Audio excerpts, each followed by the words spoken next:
I'm Isaac Hayes III, founder and CEO of Fanbase. Fanbase is a free to download, free to use, next generation social media platform that allows anyone to have followers and subscribers on the same page. Fanbase was built through investment dollars from equity crowdfunding from the Jobs Act. People just like you helped build Fanbase, and we're looking for more people to help build Fanbase. We are currently raising $17 million in a Regulation A crowdfund on Start Engine.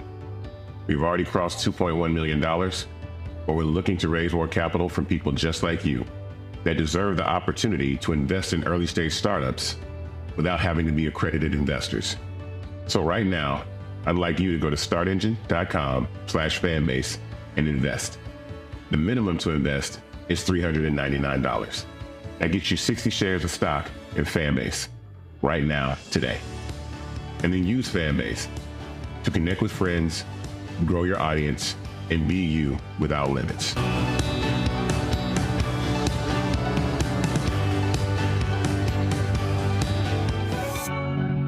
Folks, Black Star Network is here. Oh, no punches! I'm real revolutionary right now.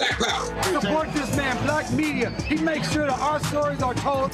Thank you for being the voice of Black America, Roland. Stay black. I love y'all. All momentum we have now, we have to keep this going. The video looks phenomenal. See, there's a difference between Black Star Network and Black-owned media and something like CNN. You can't be Black-owned media and be scared. It's time to be smart. Bring your eyeballs home.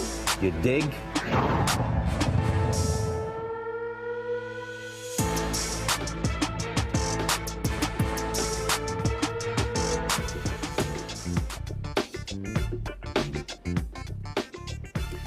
Today is Monday, December 16th, 2024, coming up on Roland Martin Unfiltered, streaming live on the Black Star Network.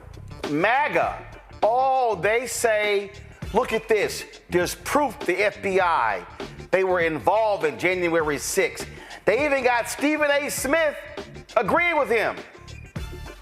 All of them are wrong and they're lying. I'm gonna break it all down for you. Speaking of lying, a former member of the Democratic National Committee's Finance Committee has been trashing Vice President Kamala Harris, dogging Democrats. The real deal?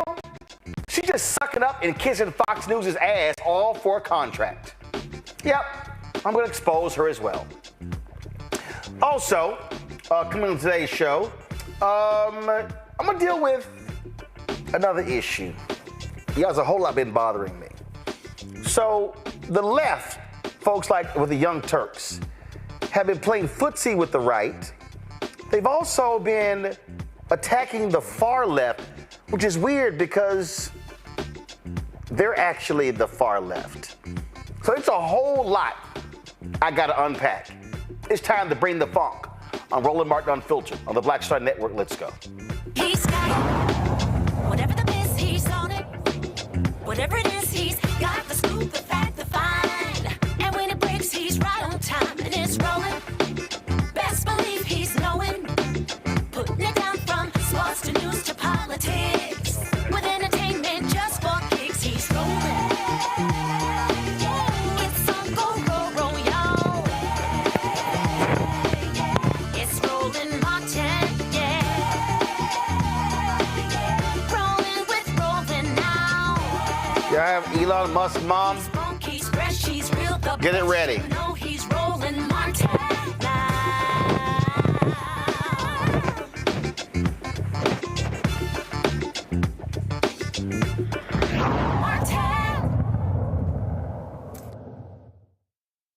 Elon Musk is from apartheid South Africa. And one of the things that he has spent a lot of time focusing on are declining birth rates around the country. Why is that? Well, it's fairly easy. Elon Musk desperately wants more white babies born in America and the world. Again, that's no shock because he's from South Africa, apartheid South Africa. If you don't believe me, here's his ignorant mama on Fox News. and you were recently getting a lot of attention because there was a comedian online who said, listen, I get it. People don't want to have, they're talking about the birth rate, which your son talks a lot about it declining and the problems for humanity with that. And you said to his response about it being too expensive to have kids, you said, that's not the way to think about this. Explain. Well, you know, when I had my children, we were in a two-bedroom small apartment overlooking a garage. And then the next year, I have the second child, we had an apartment with a view. And then by the third child, we could get a two-bedroom house. And you just, you know, as you move on, you start doing better and better. But people, you know, you don't have to go to the movies. You don't have to go out for dinner. You can just spend time with the most wonderful gifts you can ever have as a children. You didn't. Okay. All right. So here's the issue with that. And we have to understand when we talk about these declining birth rates. The reality is that we have been seeing declining birth rates in the United States. We're seeing this really from white people in the United States. Now, one of the things that we saw in the 1950s, we had an average, a woman was having an average of 5 babies. Now it's down to 2.2. And so Elon keeps saying, we can't have this, we can't have this. But then you got to ask the question, well, where are they having kids? A lot of Latino countries, huh? A lot of African nations, huh? Let's think about China. China actually changed their law 30 plus years ago, one child. Actually, that was kind of stupid because what they didn't realize is that in about 30 years, you're going to have a problem because you can't replace your population. And that's exactly where they face. You got folks who are living in rural China, a lot of the younger folks moving into cities. And so they have a serious population issue there, and they rescinded that rule. But really what this is all about is Elon Musk speaking the language of the Republican Party. Why are they so against abortion? White people aborting babies. This is about how do you continue to maintain control. It is about control. And so why are they so adamant against migrants coming to the United States? Because that means the nation becomes browner. But not necessarily the nation becoming browner. Because what we have to understand is that there are white Hispanics.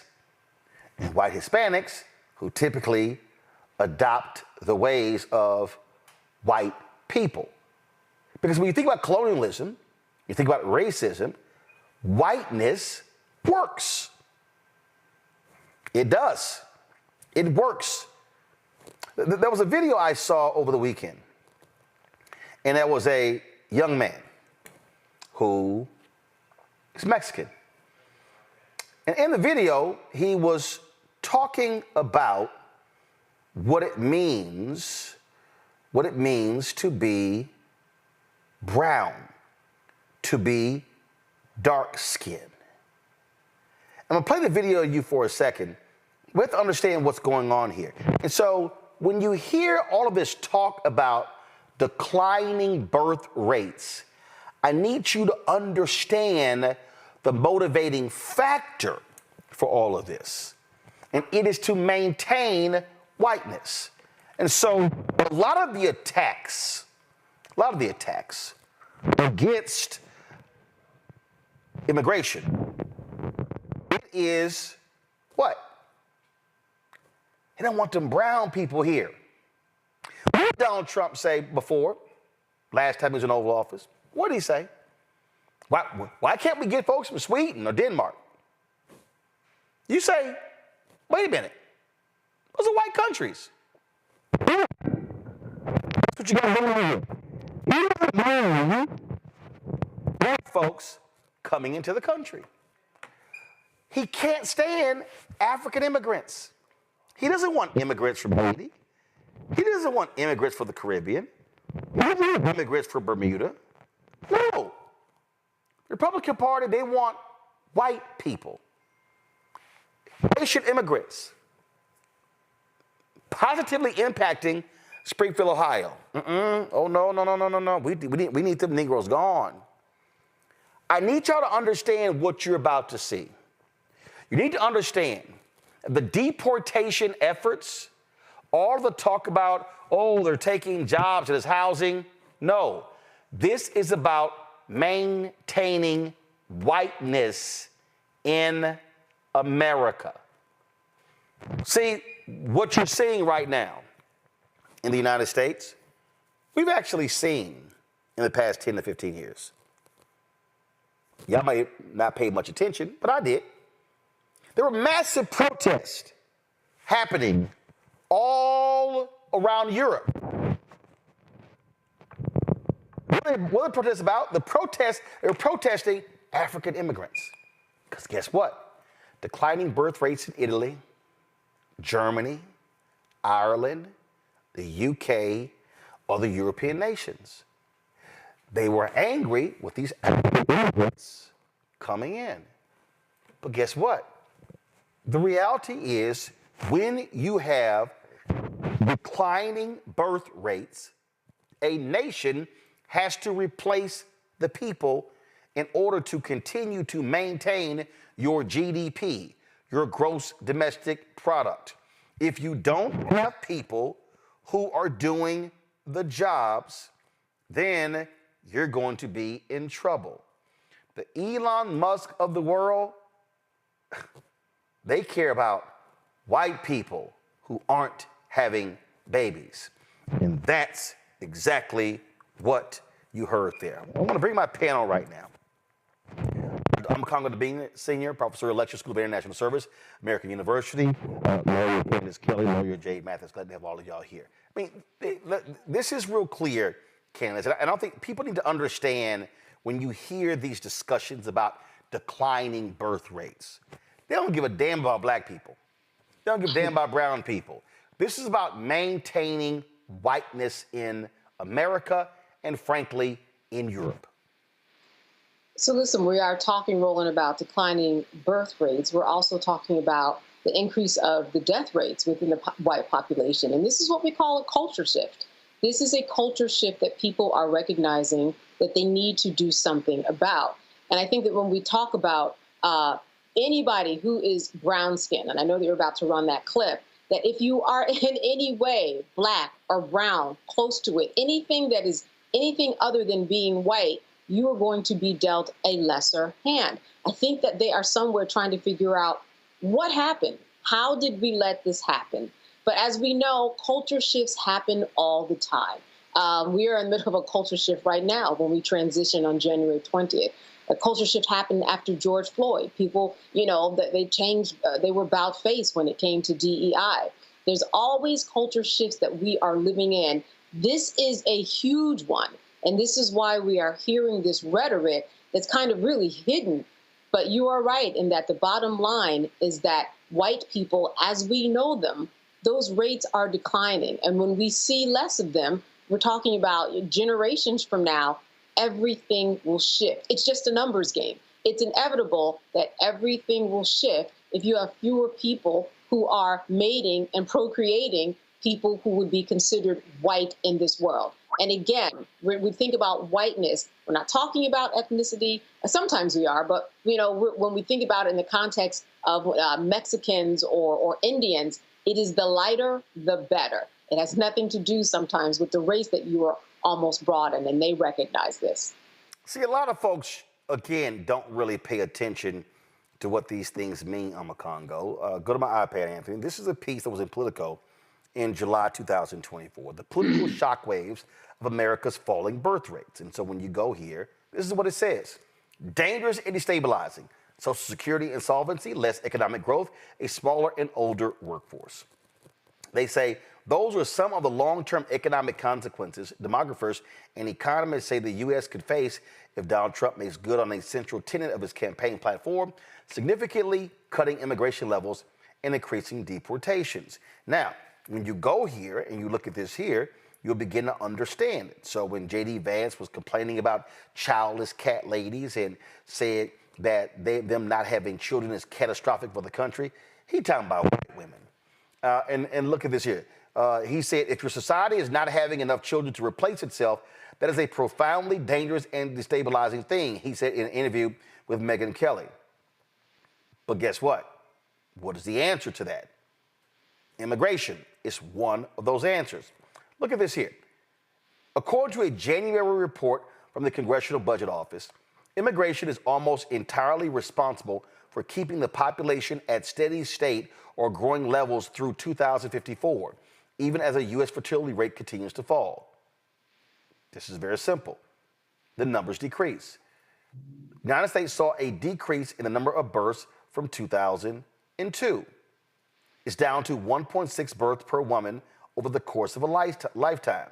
Right here. That's far below what the rate needed to keep the U.S. population at replacement levels. See, the issue here, Congo, is not that, with immigration, they're being replaced. The question is, whom are they replacing? And what do people look like? The reality is that Republicans have no problem if the people coming into America are white. They're white. And So I actually don't know. I think I have an issue with Omakongo's. Omakongo, you there? Omakongo, you there? Guys, double check. yeah, can you hear me? Okay, now we can hear you. There was an issue with your signal. They want white people. And I just need black people to understand what's going on here. They want white people. They want white people to replace the white people who are not being born. That's what they want.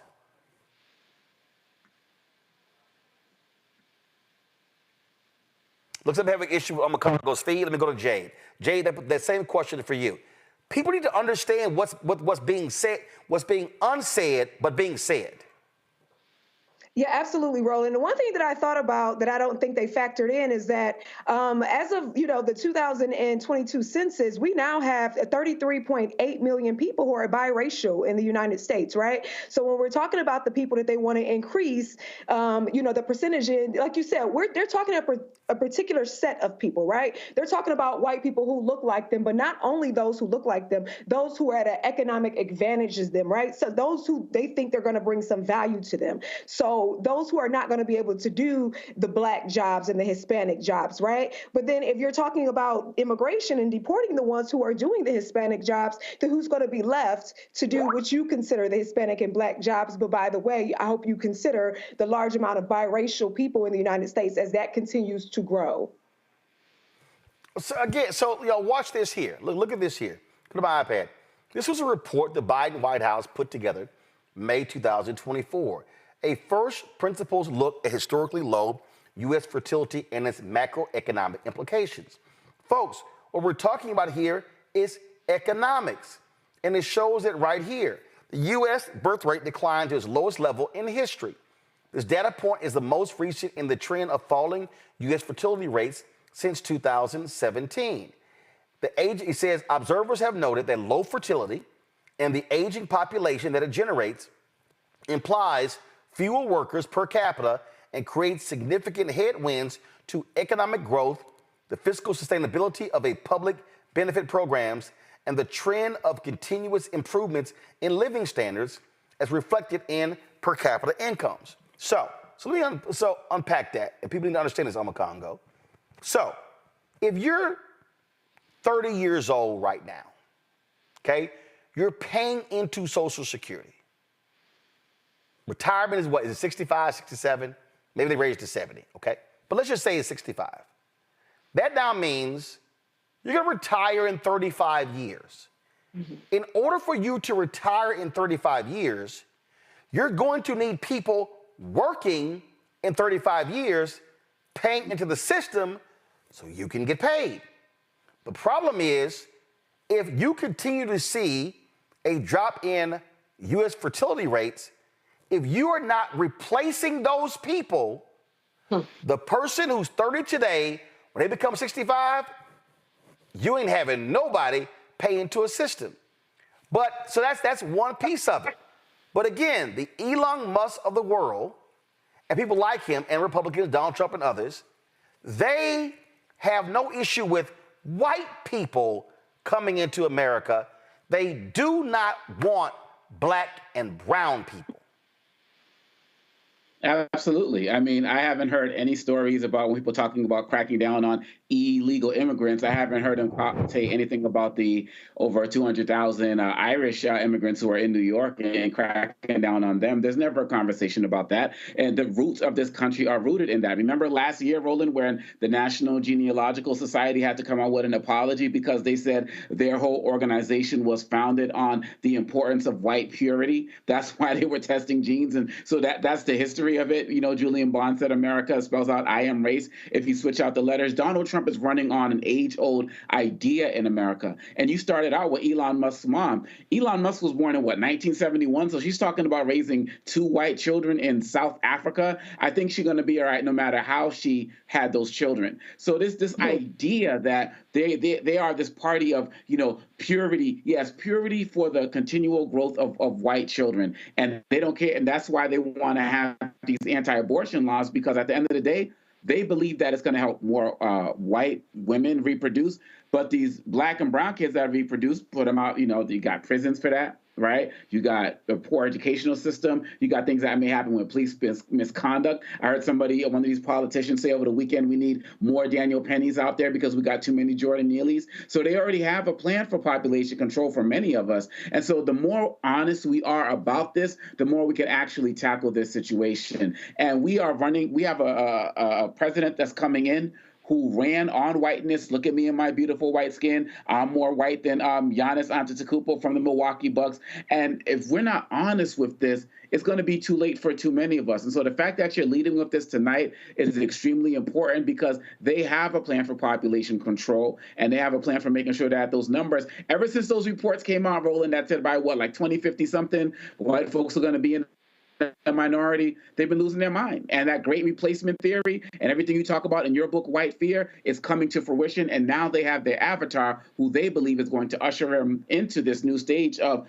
the continual growth of white people at the expense of black and brown people. But I got news for them. It's not going to happen. So, Candace, when you see the widening of the wage gap, when you look at the concerns about the environment and climate change, you hear young people say, I'm not trying to have kids. You look at the housing crisis in America right now. They're saying, I don't want kids. And so folk have to understand, if a person does not believe that they're going to have a sound economic footing in the future, then they're not going to be getting married. They're not going to be having children. And so all of these people, look, Donald Trump's going to have 11 billionaires working somewhere in his administration. They're going to sit and be trying to rape the government, okay? We know exactly what's going to happen here. They want to get richer. And so the same people who are complaining about low fertility rates don't want to do anything about the declining values in the country when it comes to wages, when it comes to housing, when it comes to affordability. And when you don't do anything to stop guns, when you got kids who are being shot and killed in a Christian school, even more so these things are happening. And so folk need to wake up and recognize why people are not having children. And that is because they do not believe they're going to have a stable economic future in moving forward. Candace? Oh, that was for me. I missed your word there. Listen, that is one of the big holes in this idea that we haven't talked about. Now we are. And that is not really being talked about on a large scale. And that is, even if you have the influx of people, they're making decisions that are falling within their means. People don't understand that there are folks out there who are making decisions between $5 gas, $5 eggs, whether or not they're going to eat. It used to be 20 years ago that $100,000 would do something. Not today, not if you live in Chicago, New York City, LA, I'm in Jersey, not with these property taxes. You do have to be somebody who is married, somebody who is stable. Then at that point, where are you living? You're worrying about your education system. Do you have to pay for that? Was it like me, where I had the opportunity to go to a public school and everything became fine? Are you in the middle of some lottery system that you have to be a part of? Can you afford the life that you are living? And as you get older, are you really able to have children? Because we have an education system that is telling us you have to get this education, and that undergraduate degree is not going to be enough. You now have to get a graduate degree, and then you have loans that you now have to pay for that are just holding you by the neck, and then everything becomes at a standstill. So regardless of how many people you bring in that you would like and hope will mate with each other, there's so many societal issues that you have to understand exist that is still going to stop people from doing that. It's the same thing that are stopping people today. It is all a question of economics, and we saw this rise to the top with the election. People wanted to know how much money, more money can I make with the president of my choice? And that's why so many people, whether they were young, educated people, women and men, African-American men especially, who crossed right over because it was a question about economics. Jay, here's interesting here. This is a study that was done. Let me pull this up. This is from 2009. So I just want people to understand that this was being stated 15 years ago. And what I love about this is that I'm sitting here looking at it, and it jumps out. It says, although recent data shows that birth rates in the UK have increased, this is predominantly due to immigration. So there are still serious concerns about long-term replacement. It says there are two potential means of addressing the problem of providing a young, productive workforce able to generate income to provide the social care for the old and infirm. One of those ways is immigration. It says the first is to find ways of increasing the birth rate. This is essentially a long-term solution, but one which should provide more steady and predictable results. The second is to encourage immigration of a predominantly young and skilled workforce. Now, what does it say? The declining birth rate is not unique to Britain and Western European countries. Countries like Japan have a similar concern. And this is what it says. There are several factors, such as lifestyle factors, and an increase in sexually transmitted diseases, rise in obesity, and environmental factors involved in urbanization and urban lifestyle that are affecting fertility and have led to rise in male and female subfertility. Then it gets to the socioeconomic factors, lack of affordable housing, flexible and part-time career posts for women, and affordable and publicly funded free childcare have contributed to the current low fertility birth rates.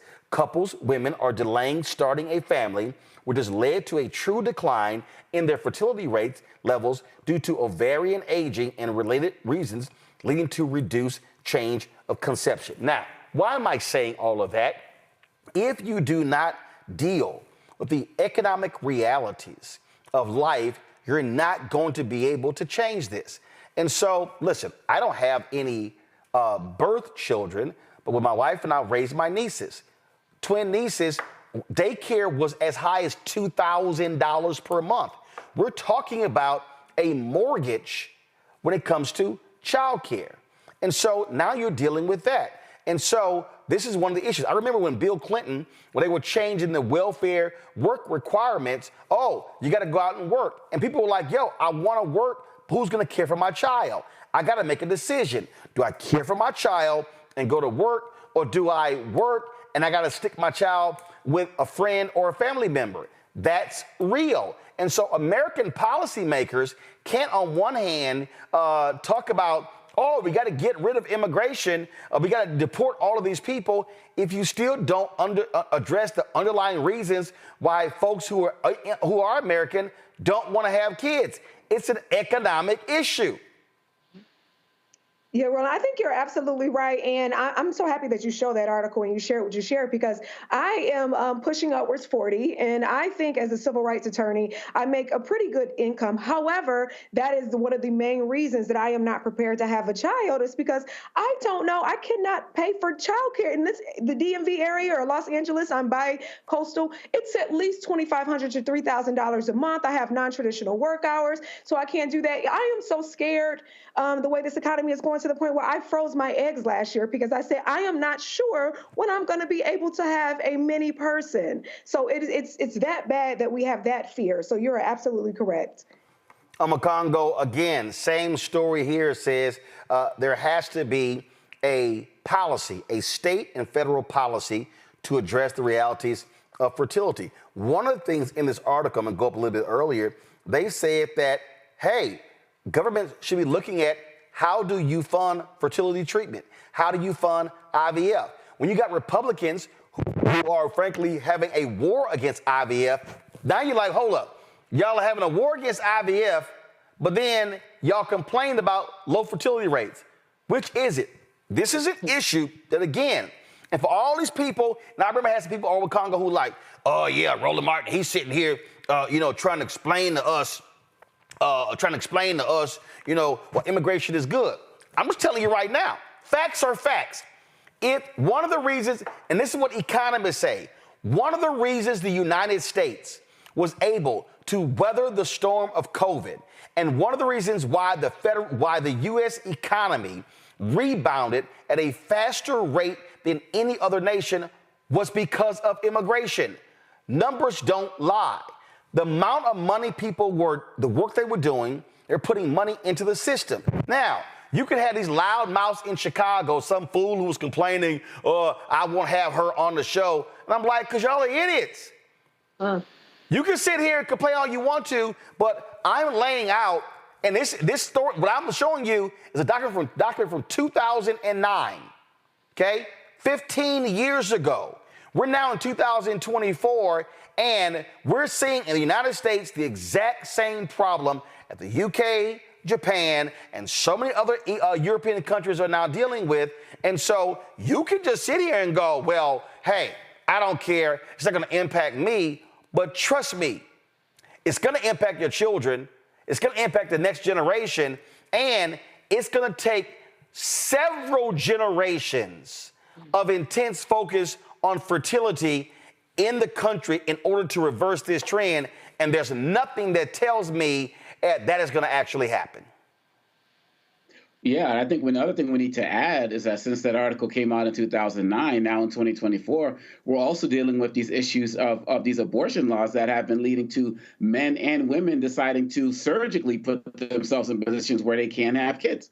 Right. And college students are doing it, and people are doing it at younger and younger ages because they don't know if they're going to have their, cycles tracked, or if they're going to be prosecuted if they decided to have an abortion from an unexpected pregnancy. And young women are actually doing that as well. So that's another complication that has been added since this. As somebody who's on a college campus, I'm seeing this every single day. I'm also concerned. I'm raising, I have my two daughters are 18 and 16, and my son is 10. And one of the other things we need to add to it is we see all of these stories about loneliness, right? And women feeling like they're not finding compatible mates in terms of some of the men out there. So ever since that article, there have been more and more reasons why we should be nervous about these declining birth rates. And you also mentioned earlier the issue with China. India also had, a policy as well. And if you see what's happening with China right now and what they're doing, importing women from other countries in order to be able to produce babies and the like, and the preference for the male child, this is something that has been predicted. And if we don't get a hold on the economic factors that are contributing to us not being able to produce more children or feel like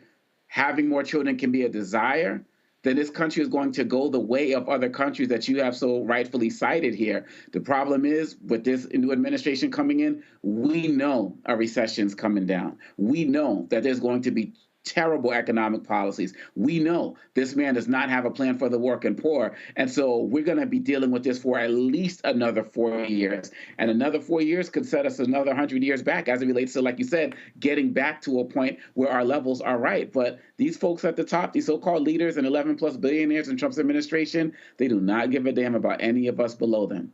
All right, folks, hold tight 1 second. We come back. I want to talk about this sort of change in tone we're hearing from the largest progressive media company, the Young Turks. And this weird dialogue about the far left battling the middle, and I don't know what the hell is going on, but I'm just sort of confused. Weren't the critics calling the Young Turks the far left? Okay, I got to deal with this when we come back. You're watching Roland Martin Unfiltered on the Black Star Network. What's up, y'all? Look, Fanbase is more than a platform. It's a movement to empower creators, offering a unique opportunity for everyday people to invest in Black-owned tech, infrastructure, and help shape the future of social media. Investing in technology is essential for creating long-term wealth and influence in the digital age. The Black community must not only consume tech, we must own it. Discover how equity crowdfunding can serve as a powerful tool for funding Black businesses, allowing entrepreneurs to raise capital directly through their community through the Jobs Act.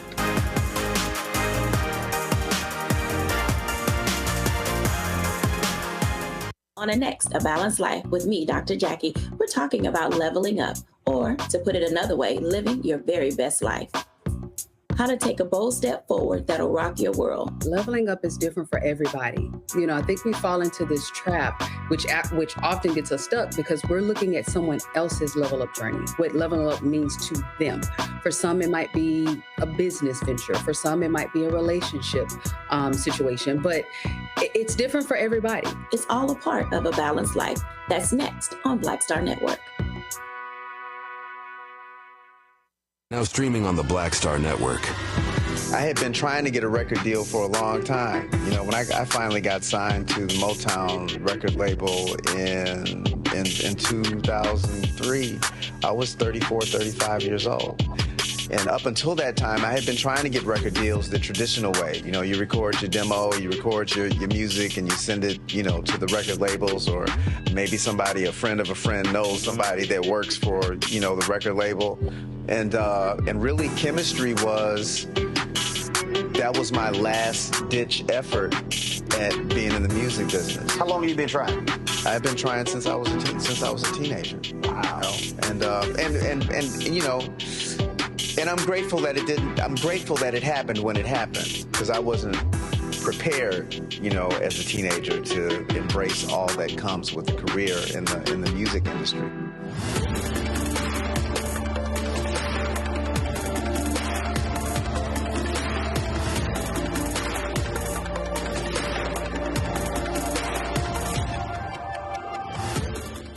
I'm Russell L. Honoré, Lieutenant General, United States Army, retired, and you're watching Roland Martin Unfiltered.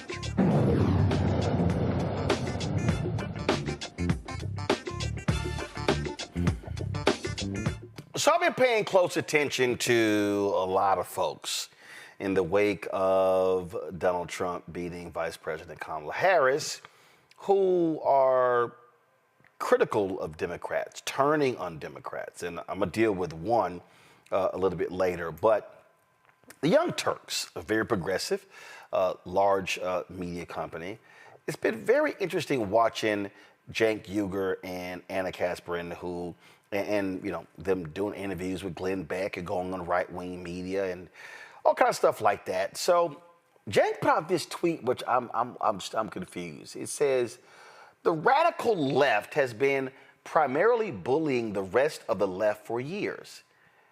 We're not changing any of our policies. We just don't agree that the most extreme policies are the most effective. The great majority of the left doesn't agree with them, and the elections in New York, California, and all the Democratic cities proved it.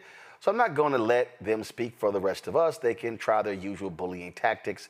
The Young Turks have been fighting off bullies for over 20 years. Good luck. You're going to need it. Okay. Here's the first question. Who's the radical left? Seriously, I would like for somebody to give me an answer on who exactly is the radical left. Because when I listen to a lot of these folks, when I listen to critics, they've long described the Young Turks and their supporters as the radical left. Young Turks has often fought against corporatists in groups like that. So now I'm confused. I'm really confused. So if the Young Turks is against the radical left and they're against corporatists in the Democratic Party, well, who do y'all think is in the middle? I'm really and truly wondering about that. But there's something else. I saw a video where Cenk was talking about Donald Trump Jr. agreeing with a tweet of his. And Cenk said that he had been going on these right-wing radio shows And the populists, they're agreeing with us, the populists. And he said that they want to cut defense spending. Y'all, do you actually think for a second that Donald Trump and the right wants to cut defense spending? No, not at all. And that ain't happening. I don't know what kind of delusions Cenk and Senator Bernie Sanders and Congressman Ro Khanna and others, I don't know what they're drinking or eating, but let me be real clear. The right ain't gonna cut defense spending. That is not going to happen. So this idea that, that the populists have aligned on this issue is insane. But again, what jumps out at me is I'm trying to understand who's the radical left and how is the radical left controlling the Democratic Party? I mean, truth be told, one of the problems with the Democratic Party is that, frankly, it has a bigger tent than the Republicans. Y'all heard me say this, that in the Democratic Party, you've got center right, center left, you've got progressive, you've got far left, all in there. In the Republican Party, what you got? Right, hard white. Hard right. That's all you got. You don't have center right in the Republican Party. You don't have moderates in the Republican Party at all. If a Republican today is called a moderate, they are an actual hard right-winger. So I don't understand what's going on with folks who are Democratic. In fact, if y'all have that bite from Congressman Hakeem Jeffries, get it ready. So Congressman Hakeem Jeffries, in his news conference last week, he was talking about the wins. He was talking about how Democrats actually fared well in the election despite losing the White House. Listen to this. In terms of the battleground, what happened in the other 5? Well, in North Carolina, notwithstanding the fact that Donald Trump won at the presidential level, Democrats won the governor's race, the lieutenant governor's race, the attorney general race, the secretary of state race, and the state Supreme Court in North Carolina on that very same day that Donald Trump won the presidential election. Are we on the run in the state of North Carolina? What happened in Wisconsin? On the same day that Donald Trump won at the presidential level, Tammy Baldwin was reelected. Are we on the run in Wisconsin, in the heartland of the United States of America, when Tammy Baldwin won with a Republican president winning at the top of the ticket? What happened in Michigan? Another heartland state. Alyssa Slotkin won the Senate seat and is on her way to the United States Senate. Are we on the run in the heartland state of Michigan? What happened in Nevada? Donald Trump wins the presidential election, but on the same day, same set of voters, Jackie Rosen is reelected to the United States Senate. Are we on the run in Nevada? And in Arizona, and by the way, in Nevada, all 3 House Democratic incumbents reelected. And in Arizona, Donald Trump wins somewhat convincingly at the presidential level. But Ruben Gallego is on his way to the United States Senate. Same day, same set of voters, same election. So I'm just trying to understand why Democrats are losing their mind. Yes, you lost. You came within 3 of winning the House. You would have won the House if Republicans had not gerrymandered the political gerrymander the seats in North Carolina. But I don't get playing footsie with the right. I don't understand Anna with the Young Turks sitting down with Glenn Beck. Glenn Beck? That racist? Glenn Beck, who can't be trusted? Glenn Beck, who said he would be embarrassed for his children when Donald Trump became president and became one of his biggest suck-ups? That same Glenn Beck. That same Glenn Beck who employs that idiot Jason Whitlock and the rest of those yahoos? Really? So I don't understand what these people are doing. Makongo, it's hilarious to literally watch these so-called progressives lose their mind over this election and blow everything up. And, oh, yeah, we're going to be siding. These right-wing shows that Jank goes on, these people are not going to be supporting cutting the Pentagon's budget. That ain't happening. Yeah. Man, you telling the truth for real, man. Like, I don't get it. You know, one thing you said last week was, or week before, you said, I'm just not going to sell out my ancestors, right, and just quit. You were talking about Harry Belafonte and all of our elders who went into their 90s, you know, just fighting, went down, you know, fighting.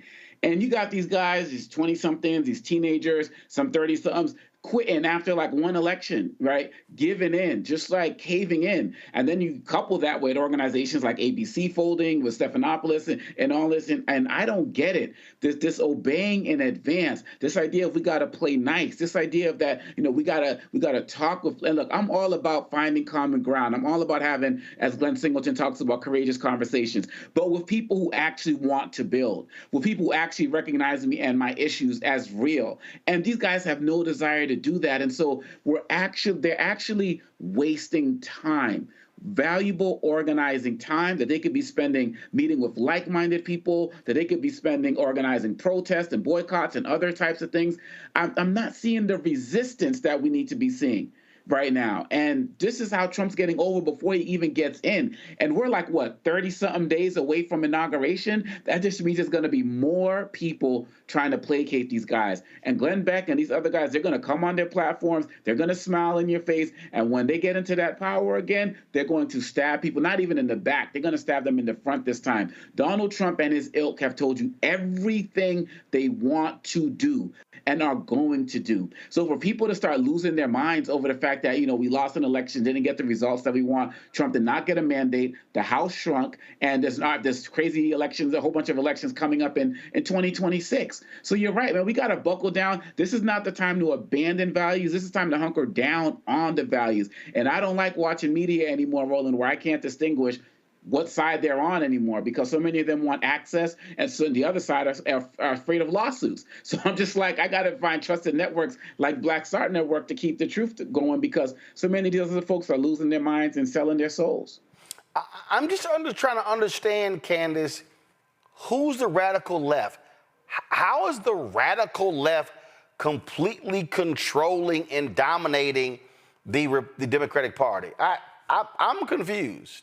You know, I'm just as confused as you are. I mean, I just jumped back in because there were technical issues. I'm assuming you're talking about the Young Turks here still. Yeah. It doesn't make any sense simply because the labeling just doesn't feel right. But, you know, with as many followers as they have, here's what we have to think about. This is a group of people who really are competing, just like you, with major media entities that are out there. They can actually kind of say and plant the seeds that they want to because of the power that they have in an effort to create confusion. And that's what we know a lot of the media does today. They do something in order to create confusion. And when you create confusion and people don't know which way to turn, left or right, no pun intended, then they're really kind of left and vulnerable to the person who's put that confusing thought in their head. So I think that they're really recognizing and understanding their power and trying to bring in more people. I'm not sure if it's a gimmick. I'm not sure if it's a marketing effort. But we know that when we look at these big media conglomerates like ABC, and who just caved in, as we just talked about with the defamation lawsuit, and $15 million, that's a big deal. And I think that there are media organizations like the Young Turks that are looking at that and saying, here's our opportunity. Here's where we slip in. Here's where we can change the narrative with redefining words that we're very familiar with, because that's what social media is all about. Kind of redefining the narrative and redefining what people have thought and believed for years. So I think they know exactly what they're doing, and that is trying to confuse so they can insert themselves more effectively. I'm just sitting here, Jay, just really confused at some of the nonsense stuff. I mean, Jank was just elated that Donald Trump Jr. agreed with him in a tweet about cutting defense spending. I'm going to go on record right now. Donald Trump will do all he can to become the first individual to sign a law where the Pentagon hits $1 trillion in terms of their budget. Yep. The budget is up, it got up to $862 billion under President Biden. I'm telling you right now, do not be shocked if the Pentagon budget hits $1 trillion under Trump. Then I want to hear about the so-called radical far left, whoever that is. I just keep saying that I think some people are so far left they turn right. I like that. Yes, and Roland, and this is just, I keep saying this is going to be the presidency of the press, right? This is what that's going to be. And Candace, you made a good point. This is an opportunity for everyone. I think it's at a crossroad for them to craft their own narrative. This is a vulnerable time, within the news industry. This is a very vulnerable time. And since most people are getting their information and their source from so many different unreliable sources, or you can just change it until you want what you want it to be, depending on who the host is, I just think this is really going to be a presidency of the press, and that's going to be unfortunate. And these next 4 years are going to be really, really interesting to follow. All right, y'all, we come back. I have got to talk about this former member of the DNC's Finance Committee, how she is all of a sudden just playing footsie with Fox News in the right. I think it's time for her to shut the hell up. You're watching Roland Martin Unfiltered on the Black Star Network. Hi, I'm Isaac Hayes III, founder and CEO of Fanbase. Fanbase is a free-to-download, free-to-use, next-generation social media platform that allows anyone to have followers and subscribers on the same page. Fanbase was built through investment dollars from equity crowdfunding from the Jobs Act. People just like you helped build Fanbase, and we're looking for more people to help build Fanbase. We are currently raising $17 million in a Regulation A crowdfund on Start Engine. We've already crossed $2.1 million, but we're looking to raise more capital from people just like you that deserve the opportunity to invest in early-stage startups without having to be accredited investors. So right now, I'd like you to go to startengine.com/fanbase and invest. The minimum to invest is $399. That gets you 60 shares of stock in Fanbase right now, today. And then use Fanbase to connect with friends, grow your audience, and be you without limits.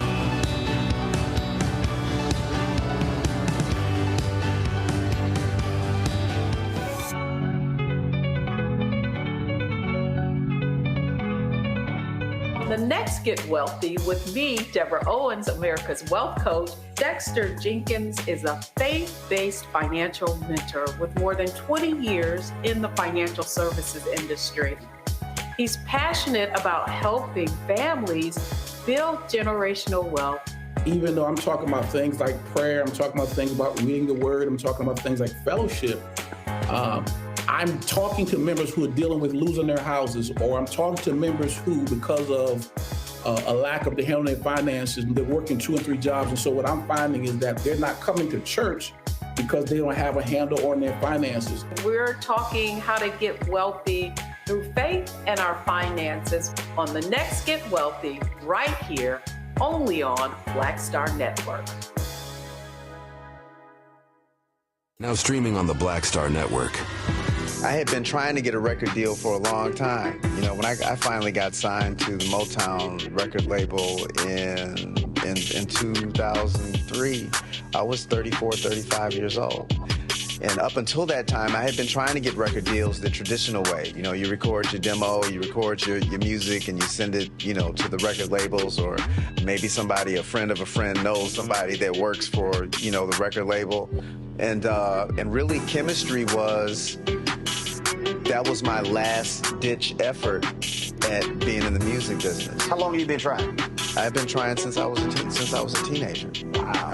And you know, and I'm grateful that it didn't. I'm grateful that it happened when it happened, because I wasn't prepared, you know, as a teenager to embrace all that comes with a career in the music industry.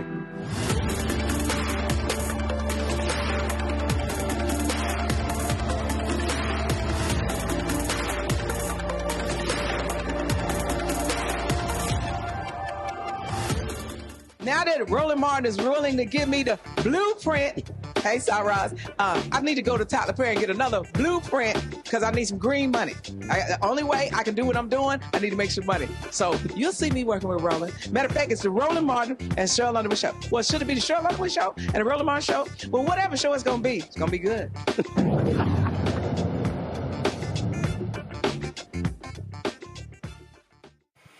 All right, folks, welcome back. So there's a woman named Lindy Lee.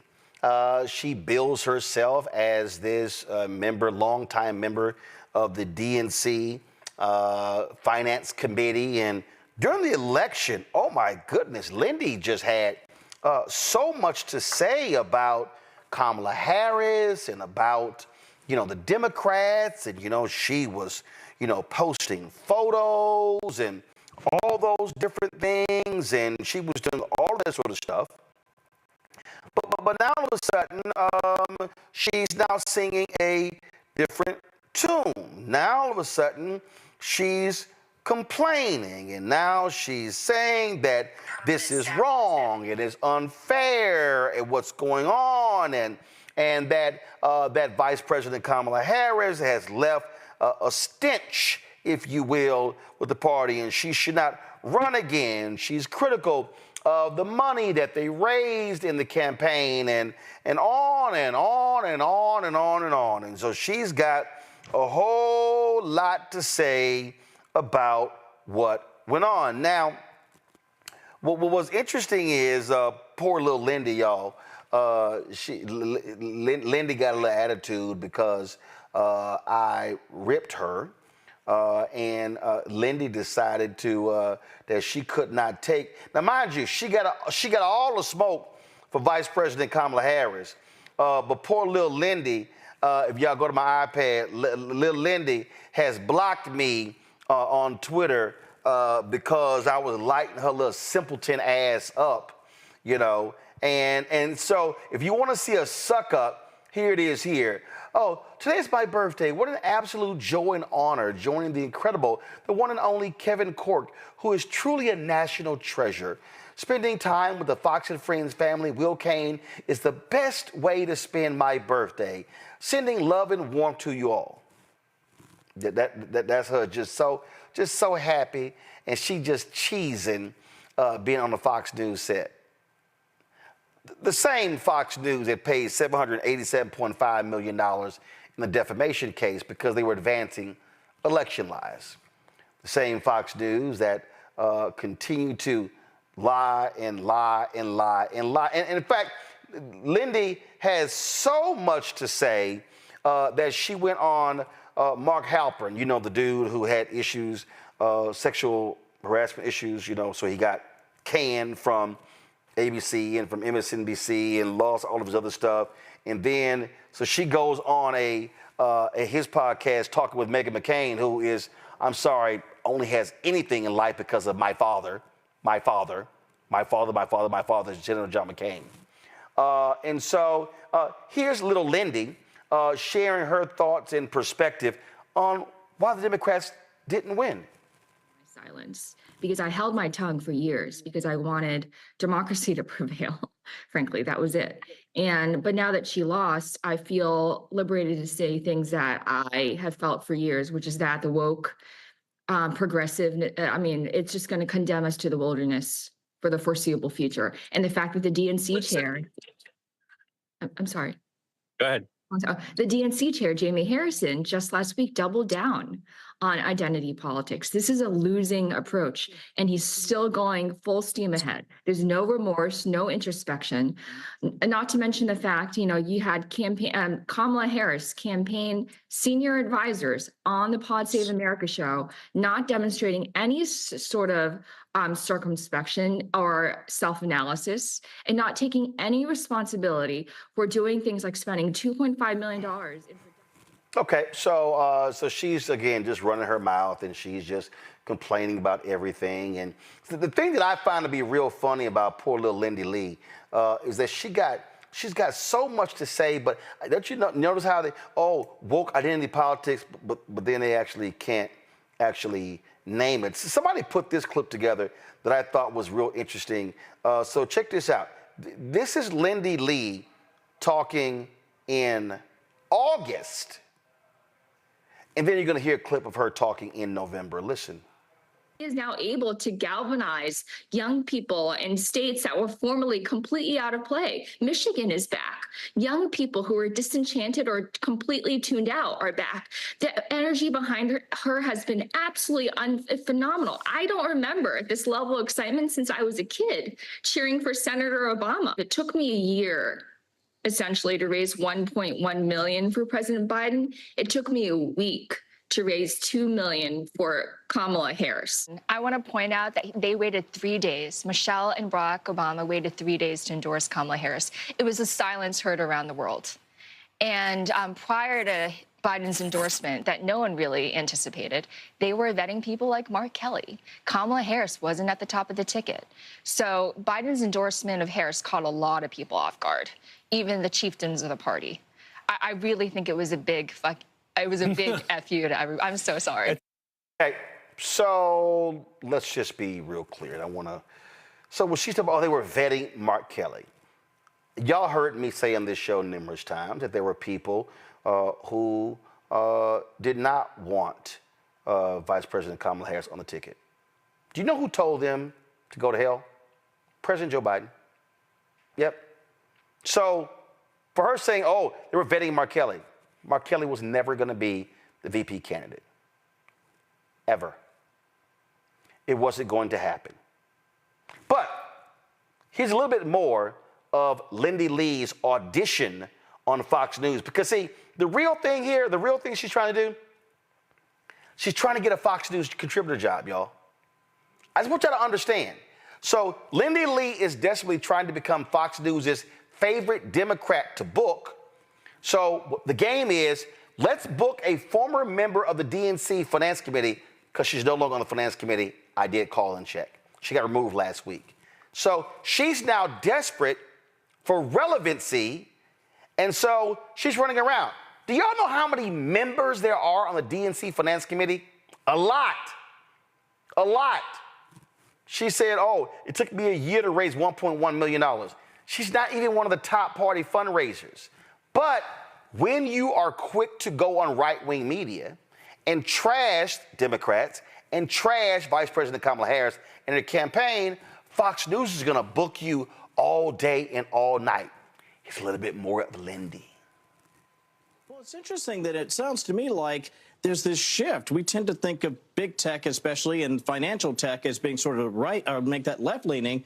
Is there a shift to the right happening organically? Kevin, that's such a great point. I don't think it's just the business world. I think it's across the country. People are fed up, and they realize that Biden Harris, they lied to us for the past 4 years about the cognitive state of our president, and they failed on immigration. The expiration of Title 42 was the original sin. Millions of migrants poured into the country, and I am a naturalized immigrant myself. I'm speaking as an immigrant. My family and I came here with $200. We never took a handout. We waited in line. We followed all the rules. So for immigrants like me who became naturalized Americans, proud and grateful Americans, it's extremely upsetting that people are just flooding into the country willy-nilly. So it's a rightward shift, both in tech and other areas, too. Lindy Lee, always a pleasure, my friend. Thank you so much for joining us.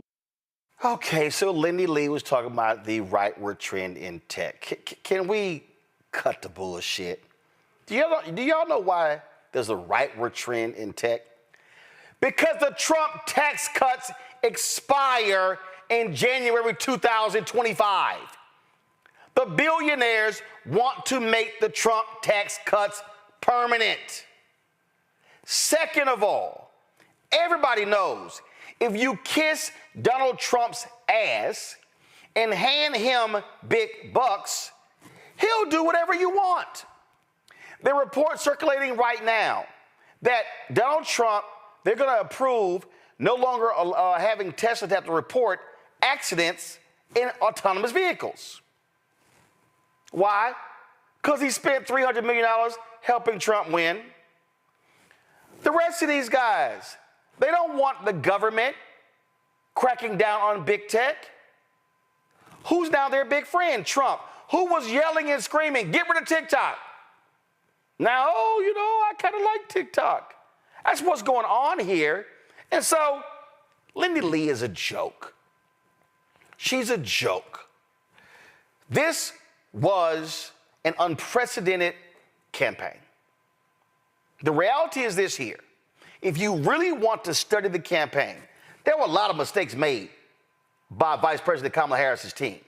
And I'm talking about Jen O'Malley Dillon, Stephanie Cutter, David Plouffe, as well as Quentin Folks. Lots of screw-ups. But can y'all explain to me, with all of the drama, with Biden dropping out July 21st, Harris having 107 days. By the way, the Biden campaign was broke as hell. The money she raised saved their asses. They got within 1.6% of winning. One of the closest margins in 2 decades.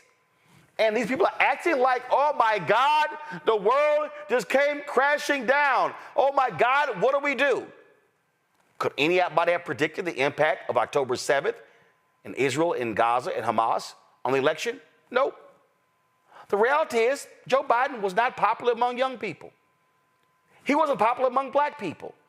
The fact of the matter is he was old, and he showed it, and he looked feeble. And America likes to project strength. But you know what is the worst thing to happen right now? When you have weak, sorry, pathetic, feckless, and impotent Democrats, including individuals who were members of the DNC's Finance Committee, who have nothing of value to add. They're not crafty. Lindy Lee isn't trying to say, hey, how do we craft a game plan to win governor's mansions in 2025? How do we craft a game plan to win the Wisconsin Supreme Court race in 2025? How do we make sure that Democrats keep control of the House in Virginia in 2025? How do we craft a plan to win the seats needed in 2026 in the midterms? No, all she's doing is taking her bony ass on Fox News, bitching and moaning about, oh my God, how this was so awful, how things were ran. She has nothing of value to add. Nothing. And then she wants to sit here and talk about, oh, Jamie Harrison, he's continuing the woke identity. Really? Well, Lindy, name it. Please tell me, what is this woke identity politics? Could you please tell? Because I love it how they throw stuff out. They can't name it. I love it how they say, oh, Democrats, they fail the working class. I'm sorry, can you please show me the policies the Republicans have actually passed to benefit the working class? I'll wait. What you see happening right now is what happens when you have weak people who are so desperate for attention that they'll say anything to get it. Because see, if you actually care about winning, you would then be trying to devise plans and strategies to actually win. Instead, little Lindy Lee is desperate trying to get her a Fox News contributor job. Because the truth is, she has nothing of value to add. And then she says, oh yes, I'm excited about this. All these things that are happening with the economy. Lindy, do you mean the economy that Biden and Harris fixed? You mean the economy that is on the upswing? Do you mean the first president, the first administration, never to have a negative jobs report in 4 years? So isn't it amazing that Lindy Lee would talk about how, oh, I can feel it. This is going to be great, how the economy is turning around. Yeah, Lindy, of course it's great. When the people who put in all the damn work for 4 years rebuilt it, and then you have the idiot who tanked it to come back and then take credit for their work. But then again, it's Donald Trump.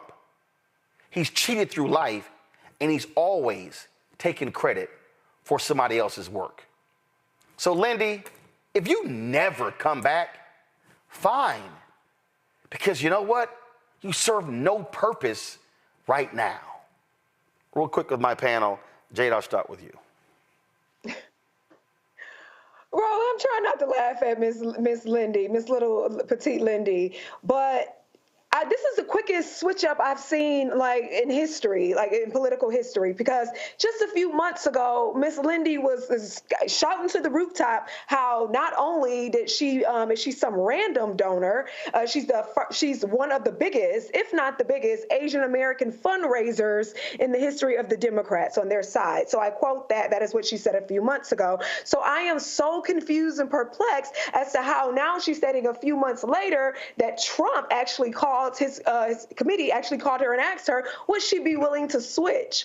Which we know her answer is going to be yes, right? So you actually put your money where your mouth is at when it came to the Harris-Biden campaign. In fact, your family donated buildings to that campaign. So I am so confused as to how you have the switch up. And let me tell you, Roland, Miss Lee is not going to make it. She does not have the skin for politics. She does not have what it takes to be under this administration. If she is blocking you already with her Twitter fingers, she has seen nothing yet. She does not have the heart for this if she's pushing block already. Makongo. Ready. Look, the fact of the matter is that somebody in the chat, video chat, called her, she wants to be an Asian Candace Owens. And people talk about all the reasons why Harris lost, and of course those are reasons people can look at. But one of the things people also have to be mindful of is that at least 2 to 3 entire networks have voted to lies and misinformation and disinformation. And Lee is looking to be part of that network. Somebody said Nixon could have survived if he had a Fox News. So this is a profitable industry for people. And the fact that she could switch up like that, with Democratic allies like that, who needs enemies, right? Was she a plant the entire time? And so this is why Black Star Network is important, because who else is talking about this? Right? There's a whole infrastructure waiting for people to come on with no integrity to these networks and absolutely lie in order to get a comfortable network position as a contributor and a commentator. And if this is the type of stuff that people who are on the extreme left over the Democratic Party need to be calling out. And I haven't seen anything. Where's the resistance? Who got the receipts? To really challenge what she's saying. We're going to see more people like this because that incentive structure is way too strong, and people want to stay on Trump's good side no matter what. I expect to see more, but like someone said, this is an Asian version of Candace Owens. So here she goes, Candace. She says that Democrats carry the stench of loser after a landslide. I guess this photo is right here, is the stench of a loser. Oh, that's Lindy Lee in front of a Harris wall side. Candace, go ahead. It's all about the numbers, and let's take a look at a couple of them. One, we've got Elon Musk. Donated what? 250 million, made 200 billion. Okay, stocks went up by 70%.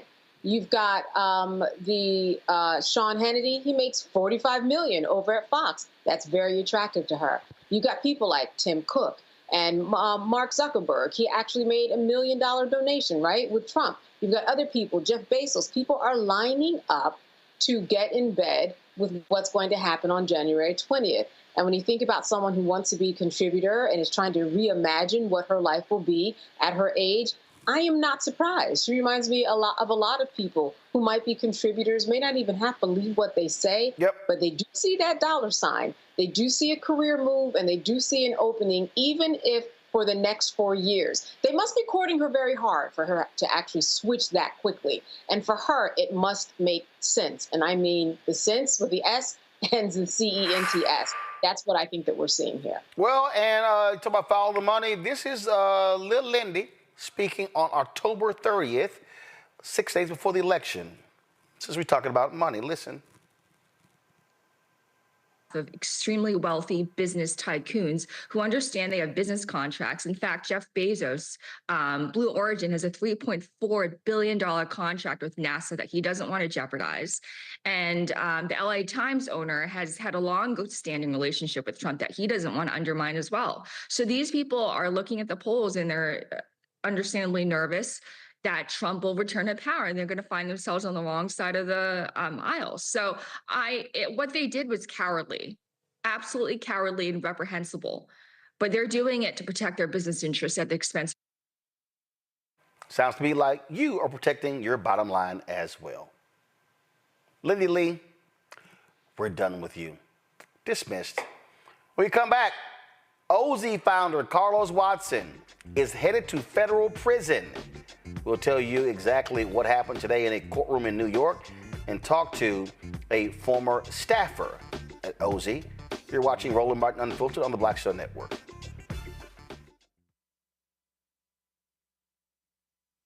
Hi, I'm Isaac Hayes III, founder and CEO of Fanbase. Fanbase is a free-to-download, free-to-use, next-generation social media platform that allows anyone to have followers and subscribers on the same page. Fanbase was built through investment dollars from equity crowdfunding from the Jobs Act. People just like you help build Fanbase, and we're looking for more people to help build Fanbase. We are currently raising $17 million in a Regulation A crowdfund on Start Engine. We've already crossed $2.1 million, but we're looking to raise more capital from people just like you that deserve the opportunity to invest in early-stage startups without having to be accredited investors. So right now, I'd like you to go to startengine.com/fanbase and invest. The minimum to invest is $399. That gets you 60 shares of stock in Fanbase right now, today. And then use Fanbase to connect with friends, grow your audience, and be you without limits.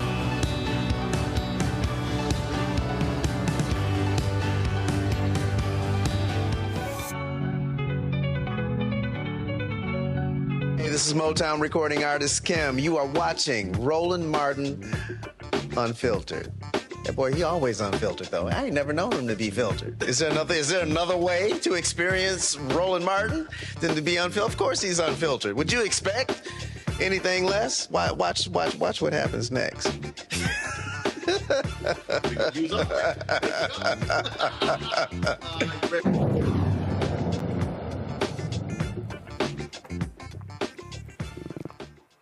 Oh, rough day in court for OZ founder Carlos Watson. The judge slapped him with nearly 10 years in federal prison after he was convicted of lying as well as fraud. This is the Associated Press headline. Former TV host Carlos Watson gets nearly 10 years in prison in a case about failed startup OZ Media. When you look at this story here, man, it's crazy.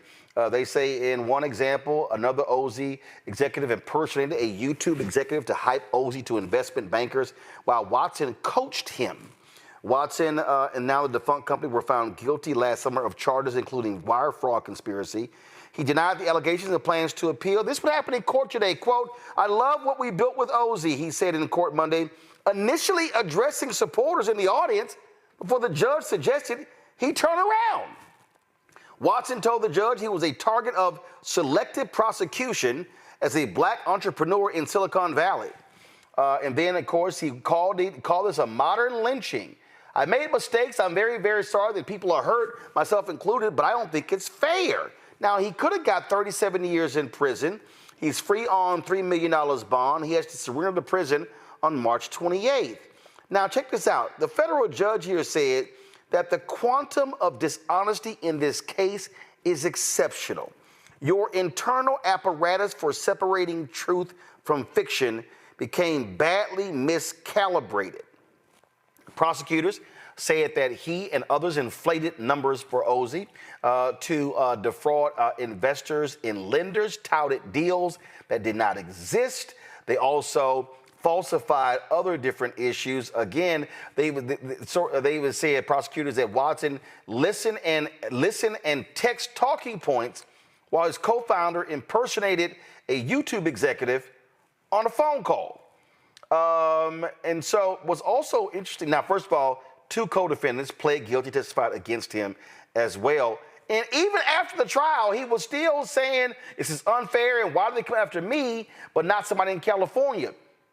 This is what he said, quote, "I do think this is an attack on black excellence," Watson said, after noting that his sentence wasn't far from the 11-year term meted out to Elizabeth Holmes, who the white former Silicon Valley CEO convicted of duping investors in the Theranos blood testing device hoax. Eugene Robinson worked with Carlos Watson at OZ.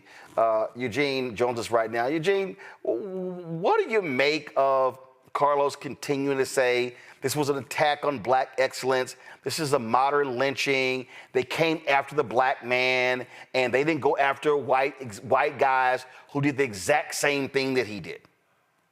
I'm sorry, which black man exactly? Oh, I'm sorry. You mean Carlos, that black man, because suddenly he is that black man, right? I mean, it's gotten to, my producer was in court today, hours ago, and she said in an interesting way, it's gotten to the point where we're almost talking about mental health issues. The perjury has been weirdly continual. For example, saying that his father was dead when in actual fact his father was not dead. Saying today in court that he hired over 1,000 people at Ozzy, and the prosecutors at some point say, well, here you've attested that there were only 300 people at Ozzy. How did you come to that? No, you know what? Forget it. We're not going to ask. So, the serial misrepresentation, you wonder how it makes sense in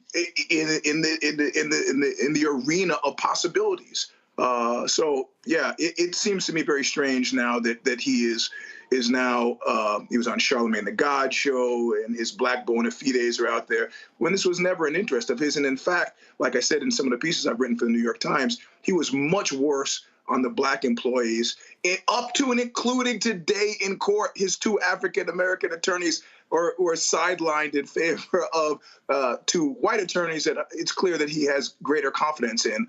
So it's like a Charlie Brown Lucy thing where you put the football down, you kick it, and it just seems like that despite himself, he's always going to be yanking that ball away. And the rest of us, woe betide to the rest of us who try to kick it, He testified that the company, the cash issues, that's a norm for startup companies.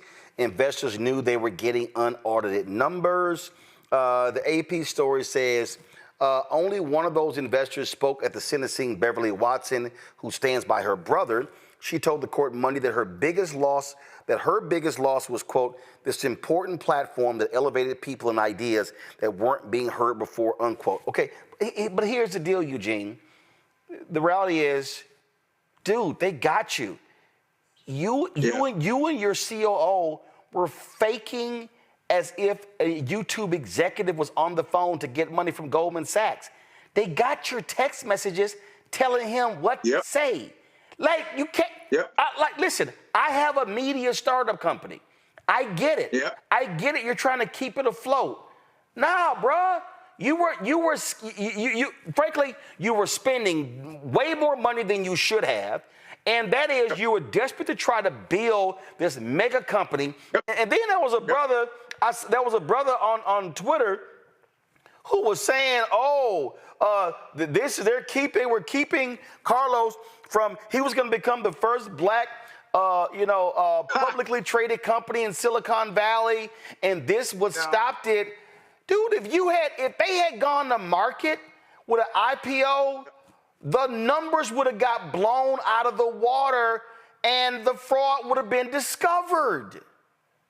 Well, you see, and the thing that's amazing is the numbers were actually on a certain level, okay, modest. Right. But it was modest wasn't enough. He wanted, and the weird, yeah, it's a really weird case, because what he says is, it's like getting into a car. He says the fake voice changing thing with Samir. He says it was like getting into a car with somebody who's a drunk driver. At that point, you're just trying to mitigate damage, which is, he's forgetting that we can read the text. So his explanation of that was that he was trying to mitigate damage, that Samir was clearly causing a mental health issue that he was having, which was all smoke and mirrors. It's not happened. It happened. So it's a strange case. It's a strange case. And I don't exult in any person of color going to prison unless they are out there murdering people.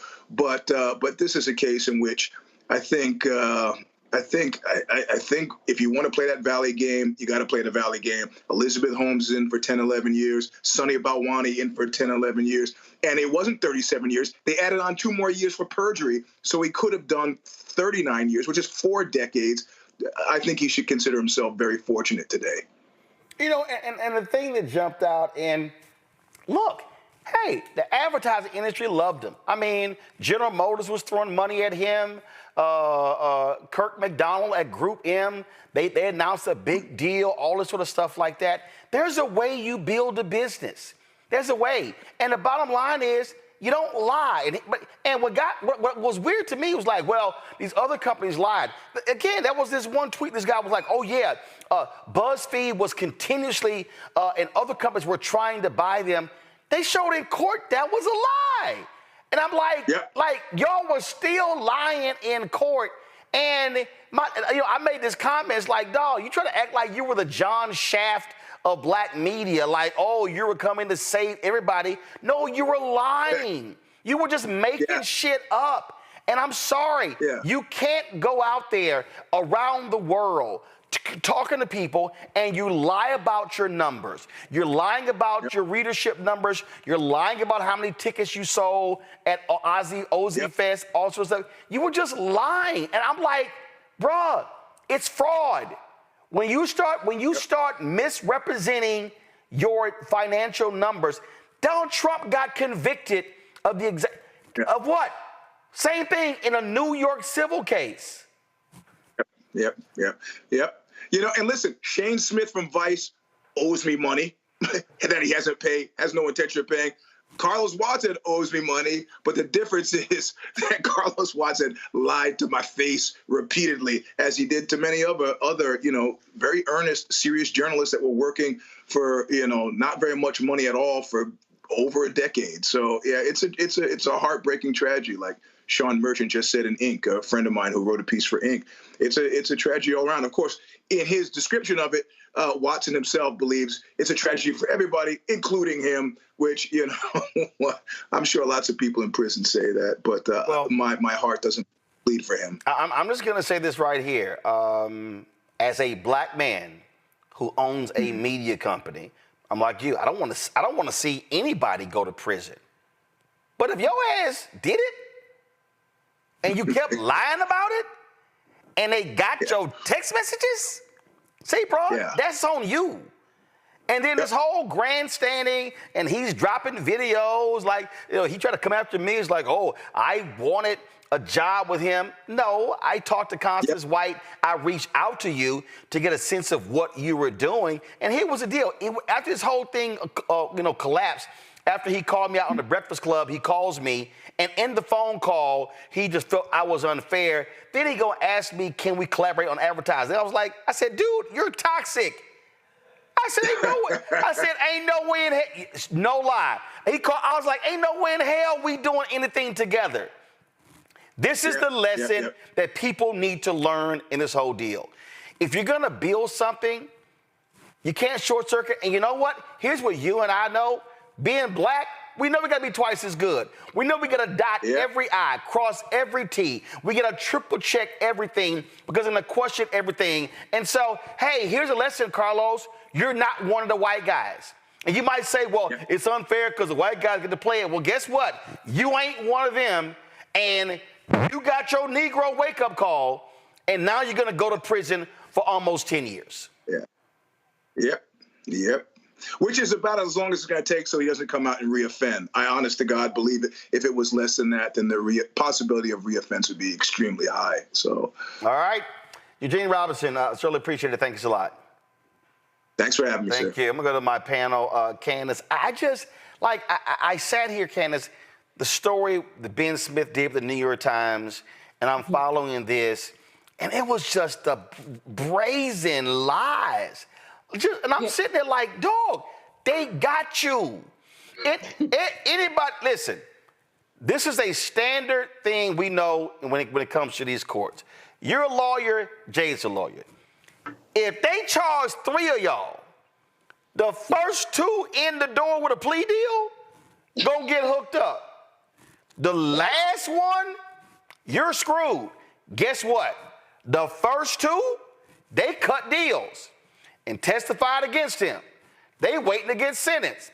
It's a good bet they're not going to get almost 10 years in federal prison. And then, Candace, what was crazy, he was attacking the judge. He was saying the judge had financial interest. He kept attacking the prosecutors. I'm sorry. If your ass has been convicted and it's up to the judge to sentence you, it ain't a good idea to attack the judge, Candace.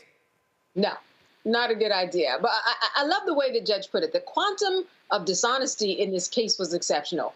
Translation, he's a liar. He's been lying for years. I mean, it's one thing and there's this debate. Do you share with someone that your company is kind of doing really well and on the precipice of something great in order to get them interested to invest? I mean, that kind of is what people will often do. But that's not what he did. He took this 10 steps further, lying to impersonate somebody, the identity theft that was involved in here. Every single count he was convicted on. And this is a man who, when he was able to talk to the court, what did he do? Turned his back to the judge. As you said, when you are in front of a judge, you have to show the judge the utmost respect. How are you turning your back to the judge in order to address the court that you think are still your people? This is a man who really liked power. I would have really been interested in finding out, because the guest was saying that he treated Black people a lot lesser than. I'm wondering what those examples were inside of the context of his company. But now he's talking about Black excellence. Now he's talking about Black lynching. And I just think that that's an interesting way, in a very expected way, that he would deal with this, because he's going to be out of mainstream for 9-10 years. I mean, some of that time is going to be cut off. That's how they do it in terms of federal sentencing and guidelines. But he knew what he was doing with such intention, and representing himself as a journalist who's supposed to be out there and telling the truth. And this is what he did. That is what makes it especially egregious. But it does give you an idea about the way that these media organizations function when you are not looking, or when you are being sold something and you don't understand what you are being sold. To have someone say that, follow these notes because you can pretend that you're a YouTube investor, he had to have known he was getting caught. The problem was he had so many people involved. As you said, somebody else who goes to that door first or is spoken to first, they're the ones who are going to get the deal. Unfortunately for him, he was the third person to go through. And that's why he is where he is. Jay, when he got convicted 5 months ago, this is what the U.S. Attorney for the Eastern District had to say in New York. A federal jury in Brooklyn, New York, convicted Carlos Watson of all 3 counts in the indictment, which charged him with conspiracy to commit securities fraud, conspiracy to commit wire fraud, and aggravated identity theft. The jury also convicted Ozy Media, Watson's company, of conspiracy to commit securities fraud and conspiracy to commit wire fraud. The jury found that Watson was a con man who lied to investors to get them to buy stock in Ozy Media and to shower him with money to grow the company. Watson acted as a wizard of Ozy. He was the public face of Ozy Media, with control over every aspect of the company as it grew from an internet website to an entertainment platform with grand ambitions. And while pulling the levers behind the scenes, Watson also had a direct hand in every crime committed by Ozy Media and its executives, as it morphed into a criminal enterprise as they became desperate for cash infusions to fuel Ozy's growth. Now, here's one of the things, Jay, that was interesting. So he was attacking the prosecutors. He was attacking them, saying, y'all didn't go after the white boys. Look at the people who y'all have indicted. There are more black people than white people. It was all this sort of stuff like that. And I'm like, okay. And listen, we've seen these things. In courts all the time. But dog, they had you. I mean, his defense literally was, hey, y'all shouldn't come after me because all I did was the same thing the white boys did. I'm just saying, that ain't, you tell me, that ain't the smartest legal defense. Hey, the white boys got away with it. Y'all should have let me get away with it. You know, Roland, I'm going to assume, I don't know who his attorney was, if he had one. I'm going to assume that he was his own pseudo attorney. No. He had an attorney. He had one of the guys from Harvard was on his legal team. And then he had a former sister who's a former judge out of Boston on a legal team. It was all, but I was sitting here like, say, bro. And he was dropping all these videos, slamming the legal system, and I'm standing up for righteousness and what's fair and right and all this sort of stuff. And it was like, oh, okay, all right.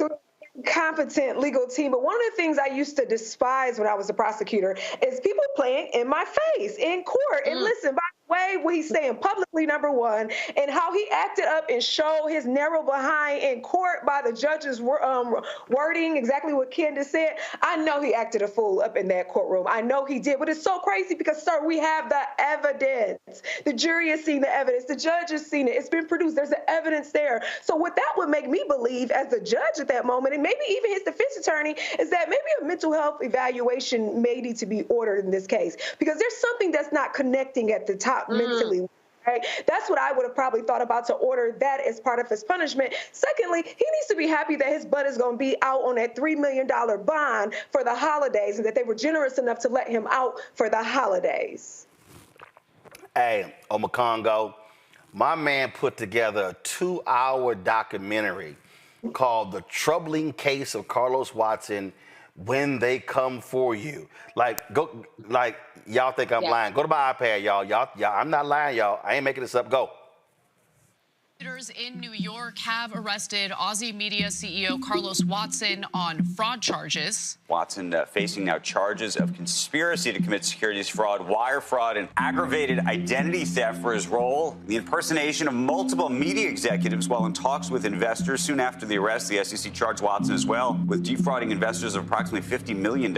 Watson was arrested Thursday morning in a Manhattan hotel and accused of falsifying information about Aussie's performance and inflating its projected earnings in an effort to secure tens of millions of dollars in investments to offset the fledgling company's mounting debt. Semaphor's co-founder and editor-in-chief Ben Smith, who broke that story about Carlos Watson back in the fall of 2021 as a media columnist for the New York Times. It rocked the media universe at the time. And Ben, I'm curious if in the moment that you were reporting that then, you thought that today or yesterday would happen.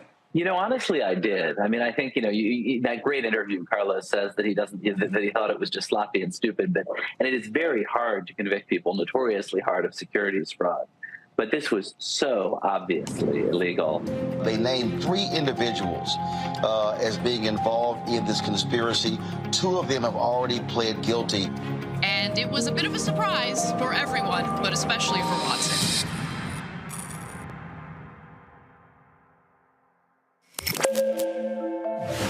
So yeah, man, they were sitting here. They had my stuff in here, and they put this whole. First, Jade, I saw you cracking up laughing when it dropped. They had this. This whole documentary right here. This is an investigator. They had. Just go ahead and show it, y'all. They were just, and so he was doing all these videos and had folk post on social media. And I just sat there and I was kind of like, bruh, listen, they got you. When they got you, they got you. You were trying to be the man. You were sitting here You were lying about your numbers. You cannot lie about your numbers when you trying to raise money from folk. You can't do that. I'm a Congo. Yo, I mean, when you said the whole thing about him lying about his father being alive, that was No, that was Eugene Robinson who said that. Right, well, right in your segment, right? I'm like, wow. I mean, what levels will this guy not stoop to? I mean, as an outsider, watching his rise, I was like, wow, this is the guy. He's all over the place and everything, and just straight up lying, like you kept saying. It's like they got you. Like, what are you doing? So there is a certain level of delusion that is within this man that's really quite scary. I mean, this is like sociopathic type stuff, and I mean, all of those people who got cheated. I am finding it so hard to believe that a man could think that. And you know what also bothers me though, is when people do get caught, to go Clarence Thomas on people, to start throwing out terms like high-tech lynching, and then start throwing out other language that we use to pride ourselves on, like black excellence and the like, and talk about people that are coming at you. That's why you're not getting any sympathy from the black community, except for a couple of your lawyers, it seems, because we work hard, we're honest people, and we do our best. And for you to come out there and just disrespect our legacy by saying that these people are trying to come at you when you're just a liar, like that's completely ridiculous. And the way that he treated people in the courtroom, I mean, turning your back to the judge, like you said, who does that when they already got you? So there should have been some type of psyche valve. If they're not going to do that, though, 9 to 10 years may not even be enough, man. But I guess maybe people weren't doing their job from the outset. But I'm glad they finally caught up with him before a lot of other people lost their jobs and their reputations along with him. And the thing is, man, he had raised a lot of money for some big name people. And again, y'all, he mentioned me 3 or 4 times in that documentary, and I'm sitting here like, dude, I don't really care. I'm like, you can sit here, you can sit here and be mad all you want to, but I'm like, I don't really care. And it's just, I just listen. The lesson here, and I'm gonna say this to anybody out here, and you're trying to sit here and build a media company, you're trying to build whatever, and I get it. This is real basic. Slow and steady. Slow and steady. Okay? You trying to sit here and do this and do that and do this and do that. Slow and steady. Methodically build. Y'all understand he raised $75 million? He almost raised $100 million. That means that if you raise $75 million, that you are a caretaker of investor funds. But see, what happens is, it's that churn. It's that churn. See, you're trying to do all this sort of stuff, and your expenses are outperforming, and you're sitting there fudging numbers, and so now you got to go out and raise money. It's dinner like a Ponzi scheme. That's right. You got to go raise more money to pay the previous investors back because you need more money to operate. And that's when, as a business person, you step back. And that's when you say, you know what? We can't afford to have Ozzy Fest. Kill that. See, here what folk don't understand. There is no, I had an advertising agency, because they real good at this. The ad agencies, they really love to have black-owned media throw awards programs, galas. I told them, I'm not in the event business. I'm not. I catered for 23 years with my grandmother. And then me and my brother, my family took over the business. I know about events. I said, I'm not creating an event company.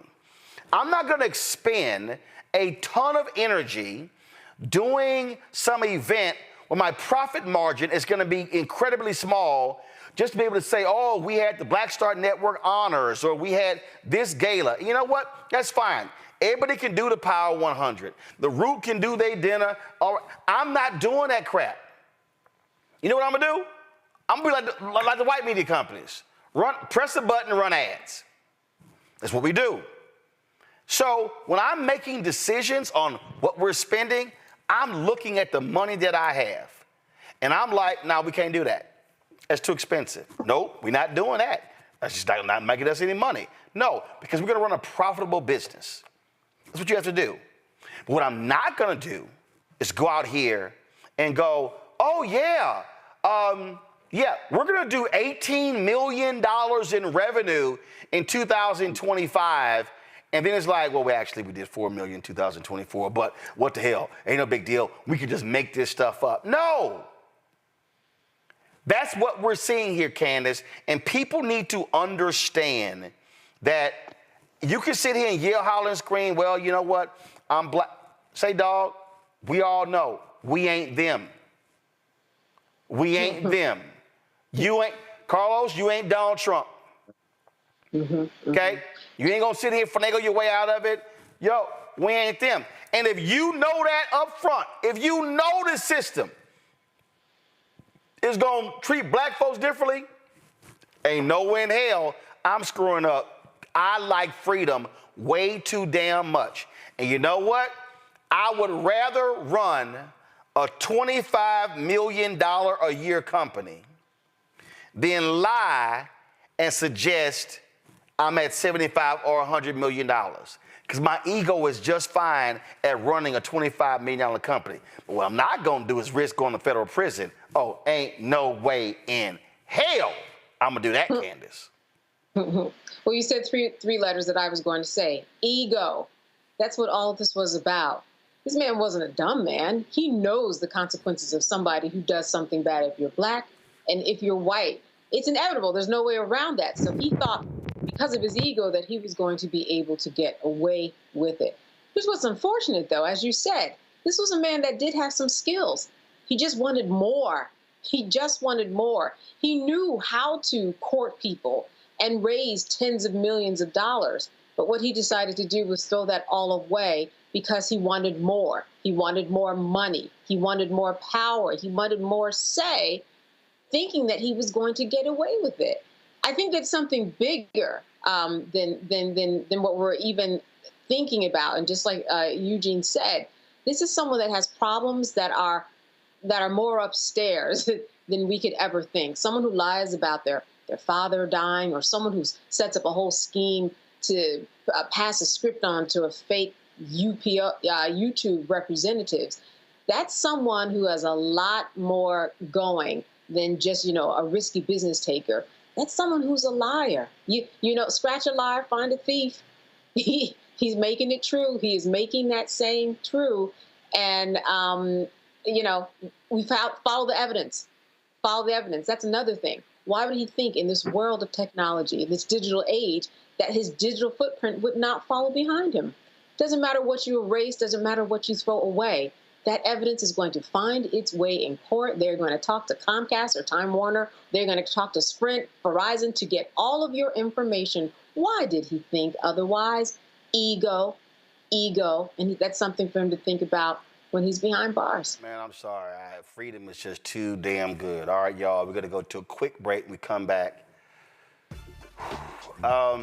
Stephen A. Smith had a rant and MAGA, Clay Travis and Sage Steele and MAGA, they just so excited because he's agreeing with them about January 6th and the role the FBI played. It's bullshit. And I'm explaining to you when we come back on Roland Martin Unfiltered on the Black Star Network. What's up, y'all? Look, Fanbase is more than a platform. It's a movement to empower creators, offering a unique opportunity for everyday people to invest in Black-owned tech, infrastructure, and help shape the future of social media. Investing in technology is essential for creating long-term wealth and influence in the digital age. The Black community must not only consume tech, we must own it. Discover how equity crowdfunding can serve as a powerful tool for funding Black businesses, allowing entrepreneurs to raise capital directly through their community through the Jobs Act.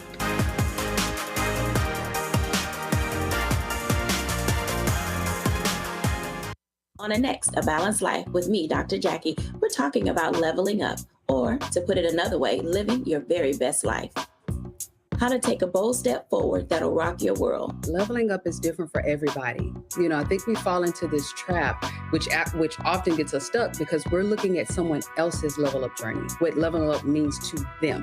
For some, it might be a business venture. For some, it might be a relationship situation, but it's different for everybody. It's all a part of a balanced life. That's next on Black Star Network.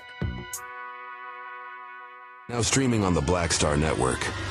I had been trying to get a record deal for a long time. You know, when I finally got signed to the Motown record label in 2003, I was 34, 35 years old. And up until that time, I had been trying to get record deals the traditional way. You know, you record your demo, you record your music, and you send it, you know, to the record labels, or maybe somebody, a friend of a friend, knows somebody that works for, you know, the record label. And really, chemistry that was my last-ditch effort at being in the music business. How long have you been trying? I've been trying since I was a teenager. Wow. You know? And you know. And I'm grateful that it didn't. I'm grateful that it happened when it happened, because I wasn't prepared, you know, as a teenager to embrace all that comes with a career in the music industry.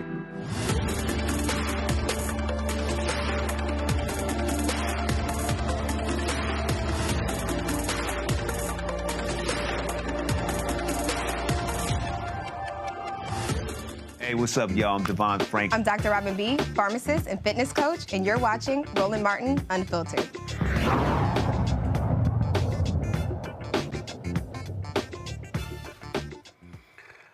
Okay, y'all, so right-wingers are just beside themselves because the Department of Justice released a report detailing failings of the FBI when it came to January 6th. This is the report right here from the Office of the Inspector General. A review of the Federal Bureau of Investigation's handling of its confidential human sources and intelligence collection efforts in the lead up to the January 6, 2021 electoral certification. Okay, so this is the actual report that was released. Well, they saw this report and it was like, see, the FBI, they were involved in January 6th. They allowed it to happen. And so, they have been going crazy in social media. Well, then they took it to a whole new level when Stephen A. Smith on his podcast dropped this rant.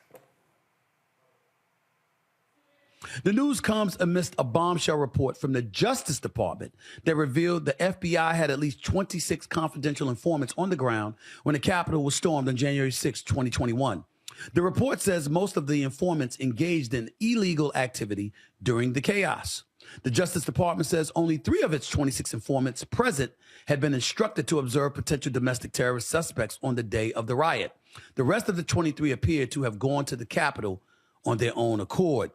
Upon hearing news of the report, Vice President-elect J.D. Vance posted the following on X, quote, "For those keeping score at home, this was labeled a dangerous conspiracy theory months ago," end quote. Didn't hear anything about that for the election. Didn't hear anything about that when the quote-unquote insurrection was broached by Vice President Kamala Harris as the Democratic nominee. The belief that Donald Trump was a danger to democracy and using this as a profound, illuminating bullet point to make that case. And now here we are yet again finding even more evidence to Donald Trump's claims when he articulated that the process is rigged. My big issue is that I'm really, really sick and tired of every time I turn around finding something else that the Democrats have lied about or downplayed or misrepresented along the way. I mean, I see Republicans like Megyn Kelly or Officer Tatum or Candace Owens or, you know, the Sean Hannitys of the world. You know what I'm getting tired of? You know what I'm getting to the Democratic Party? You know what I'm getting really pissed off about? I'm getting really ticked off at every time they open their mouth about something pertaining to y'all, they seem right to make the case that the right had a monopoly on insidious, evil tendencies, corrupt tendencies, duplicitous, hypocritical, untruthful tendencies. And every time they made those accusations, we turn around and find out that at least some of them are guilty of the same shit. I don't know about y'all, but I'm sick of all of it. I'm sick of all of it. They've actually made Donald Trump look like he was right instead of them.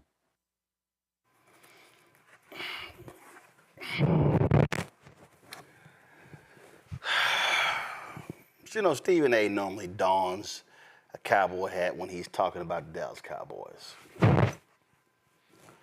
I have no idea what the hell Stephen A. was just talking about. I know Stephen A. I respect Stephen A. Stephen A., you know sports. On this, you know what the hell you talking about. Like, I literally have no idea what the hell he was talking about there. How he's pissed off, and the Democrats, and Trump said stuff was rigged. And y'all, MAGA is running that clip everywhere. Oh, they are saying, oh, see, even Stephen, the truth, they always know the truth. Go to my iPad. Associated Press, Fact Focus, Inspector General's January 6th report misrepresented as proof of FBI setup. The basis of what the right has been saying is that January 6th was fine, it was great, it was wonderful, but the FBI, it was a setup. The FBI, they were behind the whole deal. They were agents. They were the ones who were starting stuff. The report, this is the AP, the Watchdog report examined a number of areas. Go back, including whether major intelligence failures preceded the riot and whether the FBI in some way provoked the violence. Claims spreading online focus on the report's finding that 26 FBI informants were in Washington for election-related protests on January 6, including 3 who had been tasked with traveling to the city to report on others who were potentially planning to attend the events. Although 17 of those informants either entered the Capitol or a restricted area around the building during the riot, none of the 26 total informants were authorized to do so by the Bureau, according to the report, nor were they authorized to otherwise break the law or encourage others to do so.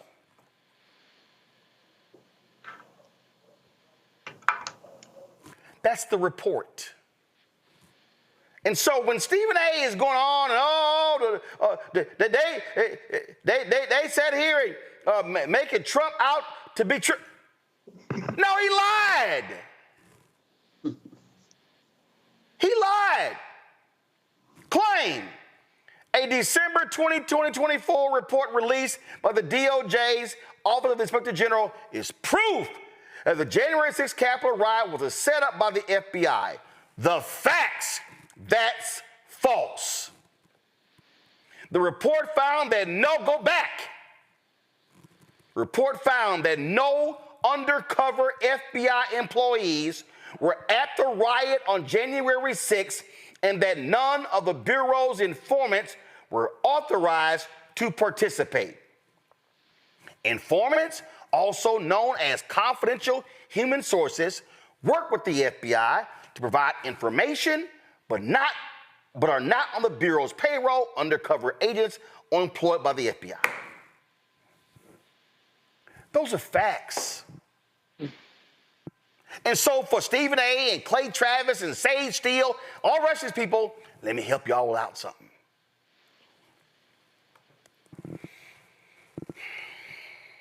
I'm about to help y'all out. The FBI and the state police and the DEA and the ATF and a sheriff's office and a local police department and a campus police department, even top flight security, doesn't come out and tell the public who the fucking informants are. Do you know why? Because the informants are inside the groups. The Proud Boys, that racist group, the FBI had people on the inside feeding them information. You can't arrest somebody unless a crime is committed or unless they were planning, let's say, to kill somebody. Every law enforcement agency has undercover cops. These were not undercover agents. They were informants. So Stephen A., what were Democrats lying about? What were they lying about? All of a sudden, MAGA's like, oh, no. This is all the FBI. No! They were informants. Tell us what's going on. Feed us information. In fact, one of the Proud Boys who's in prison, that Enrique dude, he was an informant. That's right. This is stupid. And I tried not to go here. I tried, and I'm sorry. Damn it, read. Call somebody. Check the damn facts.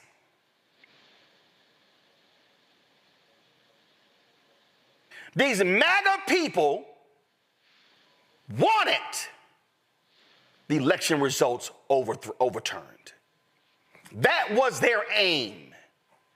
That's why more and more people are still being convicted because they participated in an insurrection. Never in American history had someone, an occupant of the Oval Office, try to overthrow the results of an American election. The report details the actions of the informants, Stephen A., Sage Steele, Clay Travis, and the rest of you MAGA yahoos. So Democrats weren't lying. The report breaks down that the FBI field offices did not send up the activities that were being planned.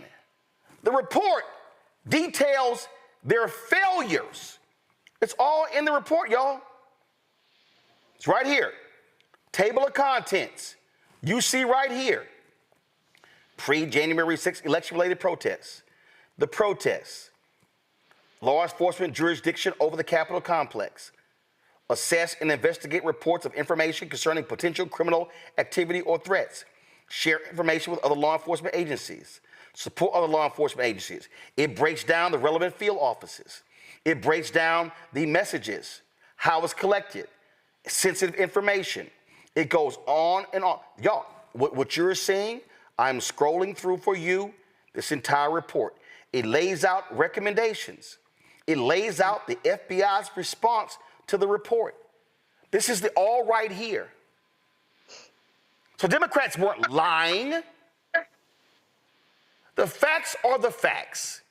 and that is sycophants of Donald Trump were doing all they can to overthrow the results. We know for a fact, because of the laws, the gun laws in D.C., they stashed weapons, cache of weapons outside of D.C., and it was going to send the message, bring the guns in. They were there with zip ties and other things. If you ain't trying to, why are you walking around with zip ties? Not Ziploc bags with food, zip ties. So I had to go here because I didn't know what the hell Stephen A was talking about. Like, you trying to blame Democrats? And what were they lying about? The FBI did not have agents involved. MAGA has been lying. They have been claiming that January 6th was staged by the FBI. More than 100 cops were injured in that insurrection attempt. And let me tell you something right now. I'm going to go ahead and say it. Donald Trump has even floated giving the January 6th defendants pardons on day one. That's right. I'm going to go ahead and say it. I do not put it past Donald Trump to sign their pardons on the steps of the Capitol during his speech. And I'm going to tell you right now, if Donald Trump says in his speech, or if he says, I'm going to sign the pardons right now, President Joe Biden and First Lady Jill Biden and Vice President Kamala Harris and Second Gentleman Douglas Emhoff and Democrat Minority Leader Hakeem Jeffries should all stand up and walk the hell out. If Donald Trump says, my first act is to pardon everyone involved on January 6, 2021, they should walk. First of all, I wouldn't show up. His punk ass didn't show up after he lost. I wouldn't show up. I wouldn't give him that type of deference. But I'm telling you right now, if he does that, I would stand up and walk out in protest because he is standing at the crime scene. He will be standing there and looking out at people who were beaten and attacked that day because he loved it, because it was all about him. And so I'm sick of people. And yes, Stephen A., they using your clip, but Stephen A., you wrong. You are 100% wrong in your analysis. And I don't want to have to make this video, but you're wrong. Everything that you said in your video was wrong. Democrats did not lie about this. The fact of the matter is there were FBI informants. And again, there's a reason why law enforcement has informants to feed them information. I'm just going to show you this real quick. An informant exposes the inner workings of the KKK. If it wasn't for Joe Moore, a former Army sniper turned FBI informant, then we would have never known when the KKK was plotting to assassinate then Senator Barack Obama. That right there. He wrote a book called White Robes and Broken Badges. He was an FBI informant. This is what informants do. If I sat here, and matter of fact, I'm just going to pull this up because I need people to understand this whole deal. There's a book. It's called The Informant. The FBI, the KKK, and the murder of Viola Liuzzo. When Viola Liuzzo, a white mother from Michigan, was returning from the march in Montgomery back to Selma, a pickup truck came by and blew her head off. There was a black man who was sitting in the driver's seat who played dead. The only reason we know, it was a lonely road. If you go down that road between Montgomery and Selma, there's an actual marker there where she was murdered. The only reason we know what happened is because in the truck, it was 3 of them. In the truck, it was an FBI informant who was in the truck with the 2 other KKK members who shot and killed Viola. That brother who was next to her, I interviewed him in Selma a few years ago. That's what criminal informants do. So how silly is it to say that Democrats lied about January 6th? The FBI agents were not involved. It was informants who were feeding them information. And I am sick and tired of these MAGA people with their crap. And yes, I was greatly disappointed to see that rant from Stephen A. because he was absolutely, positively wrong. This is not about protecting Democrats, and it's not about criticizing Republicans. It's about speaking truth, and the report has been grossly misrepresented by these crazy, deranged MAGA people. Yeah, well, and I guess the one positive light at the end of the tunnel is that Stephen A. Smith, his delivery and what he was saying was so confusing. Like you said, I listened to it for about 4 times, and I still could not figure out what he was trying to say. So the majority of us probably will not receive the message that he's attempting to deliver.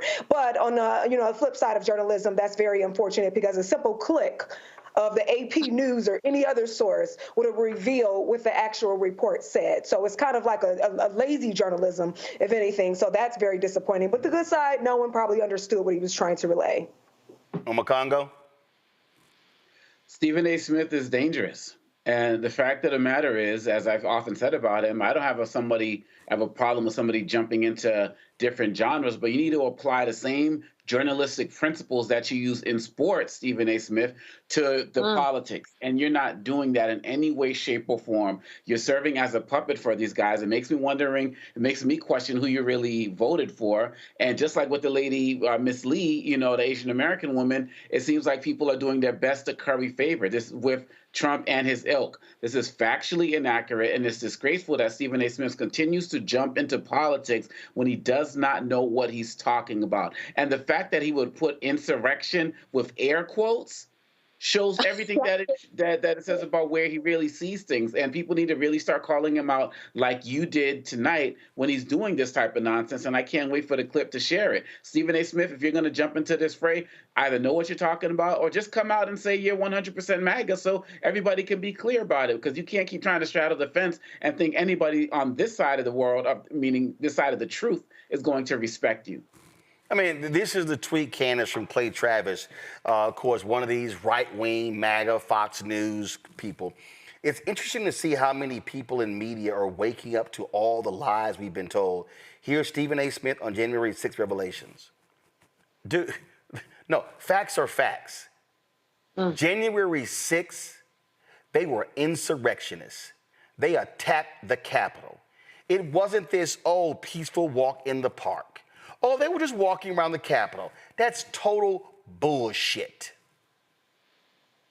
I think about maybe midnight, when he was in bed, he might have said to himself, I think I read that wrong, because clearly he did not know what he was talking about. You can't have an undercover sting operation and know about it beforehand, which is what he was crying about. Why didn't we know about this beforehand? If we'd known about it beforehand, it would have been different. But this is because it was, we were close to the election.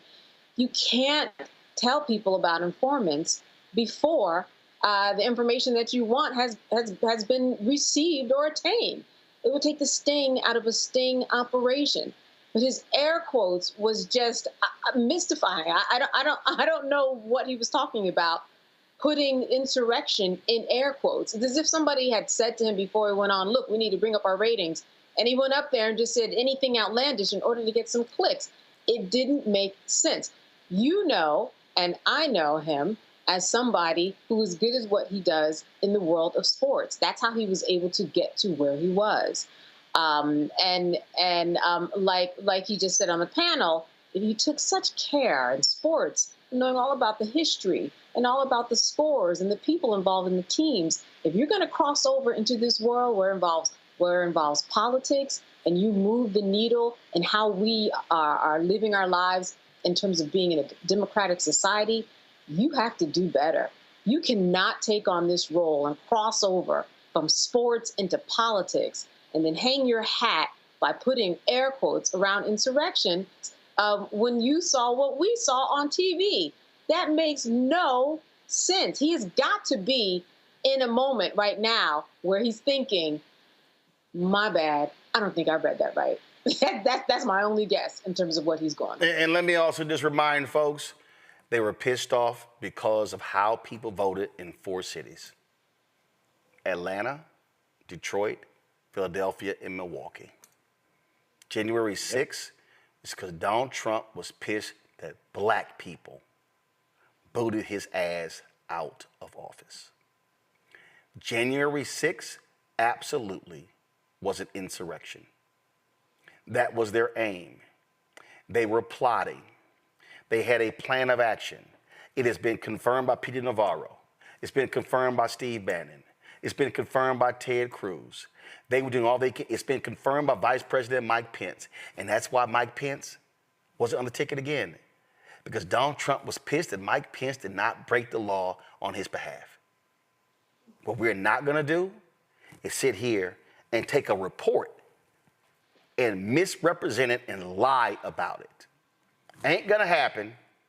I don't care whether you're black, white, Republican, Democrat, independent, sports commentator, news commentator, don't matter. We're gonna stand on truth.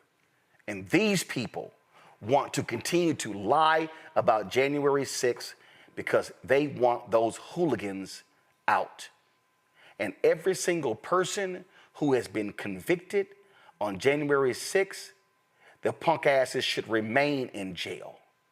And they should serve their full sentence because their actions were shameful, despicable, and they were illegal. And I will not be silent about these thugs, these insurrectionists, because that's who they are. And if Donald Trump wants to use the power to pardon them, he is within his right. But let me remind you, if you accept a presidential pardon, you are admitting that what you did was wrong. And these people are flat out wrong. They are insurrectionists, and Donald Trump is an insurrectionist himself. And that's why I will never affix the title of president to his name, because he has disgraced the office, and he should never be referred to it, even if there were fools who voted for him to return. Jade Amakongo, as well as Candace, I appreciate y'all being on today's show. Thank you so very much for joining us. Folks, support the work that we do. We're going to continue to speak truth on this show. Not going to be silent, not going to be bullied, not going to cower. It's going to be the truth, the whole truth, and nothing but the truth.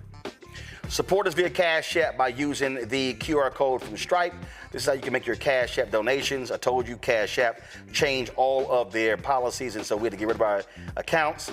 And support us that way. You can send your check and money order to P.O. Box 57196, Washington, D.C., 2003 7-0196. PayPal is R Martin Unfiltered.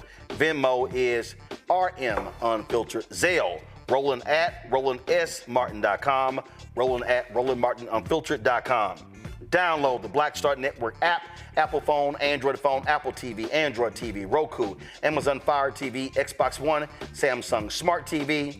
Be sure to get my book, White Fear, How the Browning of America is Making White Folks Lose Their Mind, available at bookstores nationwide. Get the audio version on Audible.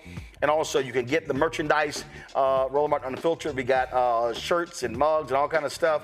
FAFO 2025. And of course, Don't Blame Me, I Voted for the Black Woman. Get that t-shirt as well. Go to RolandMartinUnfiltered.com, BlackStarNetwork.com. Go to RolandMartin.creator-spring.com. Folks, that's it. I'll see y'all right here on Roland Martin Unfiltered on the Black Star Network. Holla! Black Star Network is here. Oh, no punch! I'm real revolutionary right now. Thank you for being the voice of Black America. All momentum we have now, we have to keep this going. The video looks phenomenal. See, this difference between Black Star Network and black-owned media and something like CNN. You can't be black-owned media and be scared. It's time to be smart. Bring your eyeballs home. You dig?